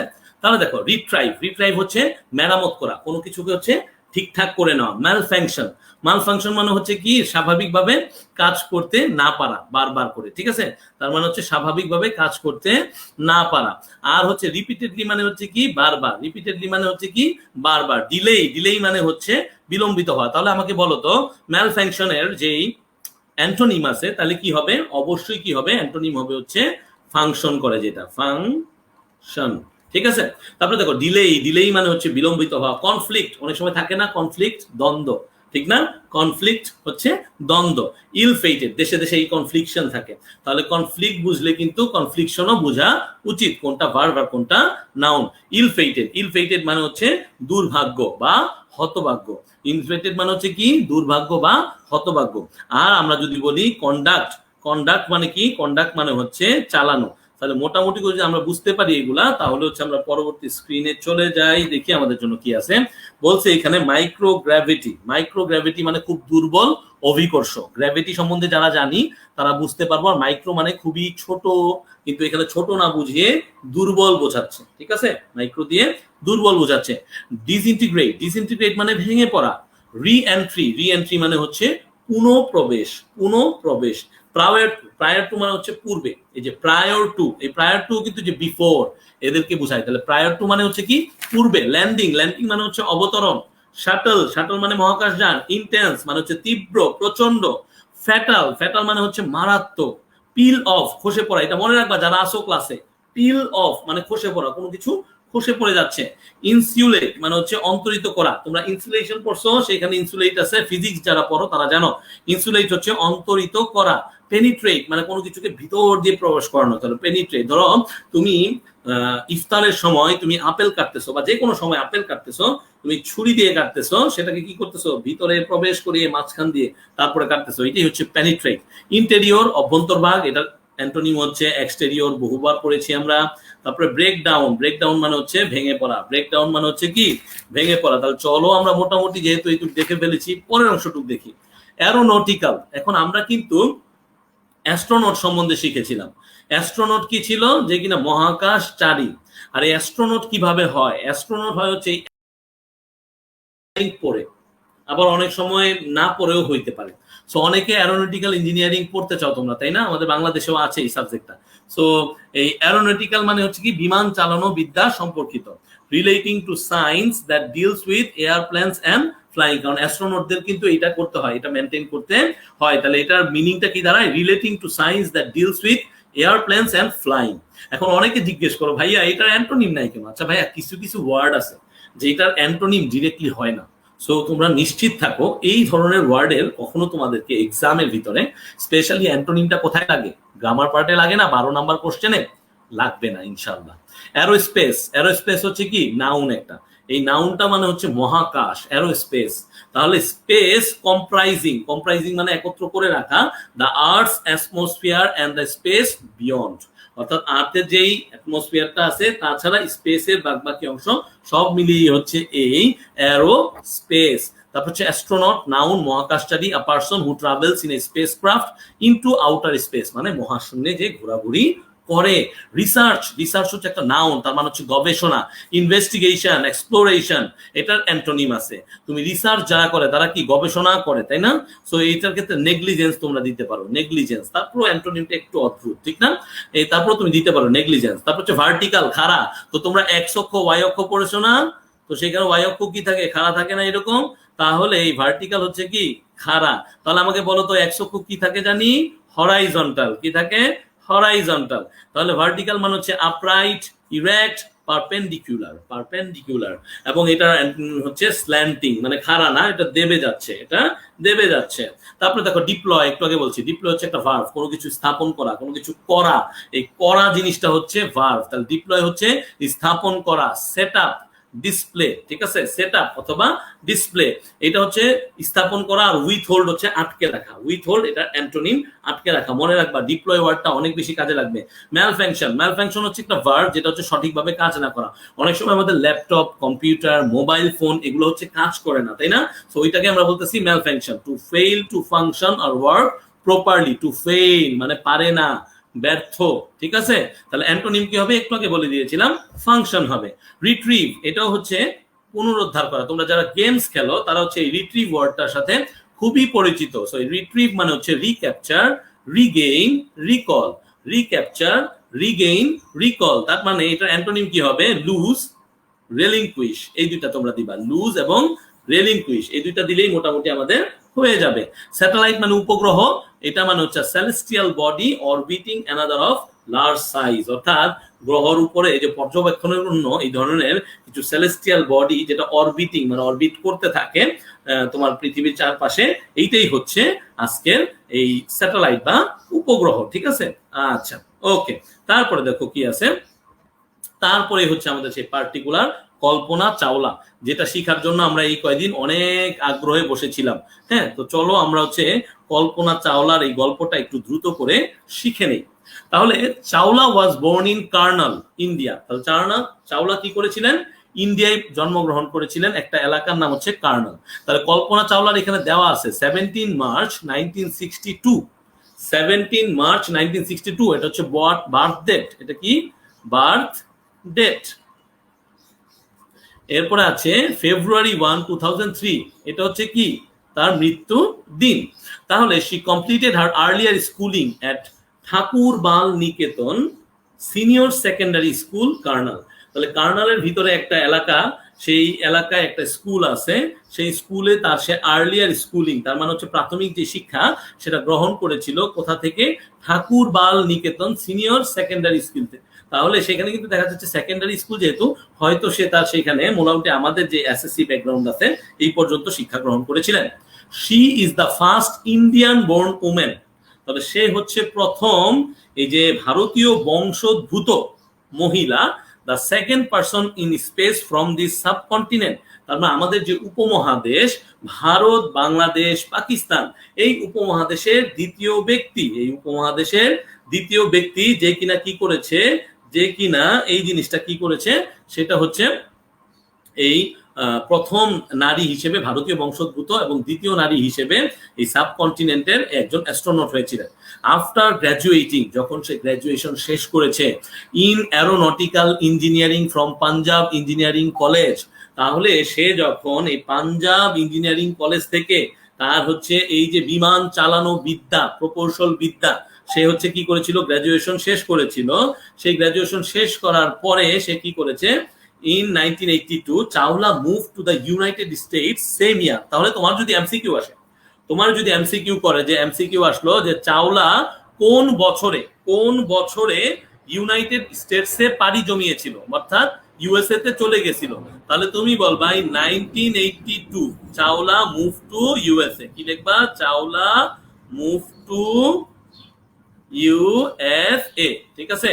একটু বোর লাগতেছে তোমাদের কাছে, আমি মানে কি বলবো, আমি খুবই সরি, কিন্তু একটু ক্লাসটা আমাদের করতে হবে, কারণ নেক্সট দিন আমরা হচ্ছে ফ্লো চার্টের উপর ক্লাস করবো, তো সেইখানে আমরা চাচ্ছি না কোনো এই ধরনের প্যাসেজ আনতে। তো তোমাদের কাছে আবারও রিকোয়েস্ট করতেছি, একটু মনোযোগ দাও প্লিজ। তোমাদের কাছে আর কি বলবো বলো, একটু মনোযোগ দাও কাইন্ডলি। দেখো, তাহলে Chawla move to the United states the same ইয়ার, তার মানে ওই সেম বছরেই, ওই একই বছরেই চাওলা ইউনাইটেড স্টেটসে চলে গেছিল, পাড়ি জমিয়েছিল। She obtained her master's degree in aerospace engineering from the University of Texas in 1984. তার মানে 1984 সালে সে তার যে স্নাতকোত্তর, মাস্টার্স হচ্ছে কি স্নাতকোত্তর যেই ডিগ্রিটা, সেটা হচ্ছে অ্যারোস্পেস ইঞ্জিনিয়ারিং, প্রকৌশল বিদ্যা, সে কি করেছিল? গ্রহণ করেছিল। সেটা হচ্ছে 1984 সালে ইউনিভার্সিটি অফ টেক্সাস থেকে। লেটার, পরবর্তীতে, she did PhD in aerospace engineering in 1988। তাহলে তার যদি এমসিকিউ আসে যে পিএইচডি কোন সালে করেছিল, তুমি কিন্তু ইজিলি ঠাস করে অ্যান্সারটা তোমার খাতায় লিখে দিবা যে 1988 সালে। 1988 সালে সে কি করেছিল? সে হচ্ছে এই অ্যারোস্পেস ইঞ্জিনিয়ারিং এর উপর পিএইচডি করেছিল, the university of Colorado. Determined to become an astronaut even in the face of the Challenger disaster. জানো 1986 সালে একটা বিশাল ডিজাস্টার হয়েছিল। কারণ কি, প্রতিনিয়ত মানুষের ইচ্ছা কি, মানুষের ইচ্ছা হচ্ছে নভোচারী হয়ে আকাশে ঘুরে বেড়াবে, মহাশূন্যে ঘুরে বেড়াবে।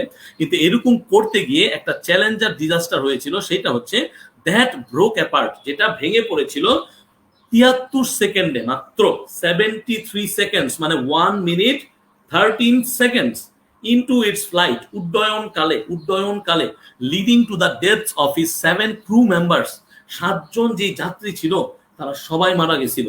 কিন্তু এত কিছুকে উপেক্ষা করেও চাওলা জয়েন্ট নাসা ইন 1988। আরেকটা এমসিকিউ, যে চাওলা নাসা কত সালে মানে জয়েন করেছিলেন, সেটা হচ্ছে 1988। Very good, very good.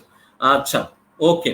তারপরে দেখো she began working, দেখো এখানে she began working, গ্রামাটিক্যাল একটা ইম্পর্টেন্ট নিয়ম। যখন তুমি পার্টিকুলার কোন একটা সেন্টেন্স লিখবা, তখন যদি দুইটা ভার্ব পরপর থাকে, তাহলে সেকেন্ড ভার্বের সাথে ভার্ব প্লাস আইএনজি হবে। এটা তোমরা সবাই জানো, মনে করাই দিলাম। she began working as a vice president where she did computational fluid dynamics research, যেটাকে বলা হয় CFD, on vertical take off এবং ল্যান্ডিং। দেখো আমি চিত্র আঁকি, এইভাবে করে কোনো যদি টেক অফ করে এবং কি করে, এই যেভাবে টেক অফ করছে আর হচ্ছে এইভাবে ল্যান্ডিং করতেছে, তাহলে এটা হচ্ছে টেক অফ আর এটা হচ্ছে আমার ল্যান্ডিং।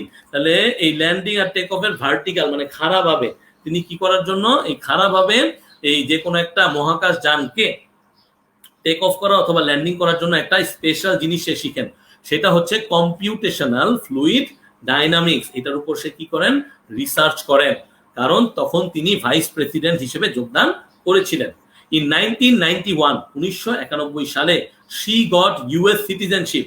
তাহলে সে 91 সালে তৎকালীন যে আমেরিকা যুক্তরাষ্ট্র সেটার নাগরিকত্ব লাভ করে ফেলেছিলেন। তাহলে এটাও একটা এমসিকিউ হয়ে গেল। And started her career as a NASA astronaut, এবং নাসার একজন নভোচারী হিসেবে তার ক্যারিয়ারটাকে শুরু করেন ইন 1995। তাহলে বোঝার চেষ্টা করতে হবে, 1995 নাসার অ্যাস্ট্রোনট আর 1991 US citizenship. She was selected for her first flight in 1996। মাত্র 1 বছর পরে। যদি কোশ্চেন এমসিকিউতে এইভাবে আমি দেই, বা তোমার কোশ্চেন সেটআপ যারা করবে, প্যাটার্ন যারা কোশ্চেন তৈরি করবে, তোমাদেরকে যদি বলে যে how many years it took for Kalpana Chawla to be selected for her first flight, তাহলে তুমি কি লিখবা, মাত্র 1 বছর। কারণ 1995 সালে সে নাসা অ্যাস্ট্রোনট হিসেবে যোগদান করেন এবং মূলত 1 বছর পরেই সে প্রথম উড্ডয়নটা করতে পারেন। She spoke the following words while travelling in the weightlessness of space. স্পেসের যে ওজনহীনতা বা ওজন শূন্যতার ভিতরে সে এই ধরনের শব্দগুলো চয়ন করেছিল, শব্দগুলো বলেছিল। Spoke, you are just your intelligence, তোমার মেধা যেমন তুমি ঠিক তেমন, তোমার মেধা যেমন তুমি ঠিক তেমন।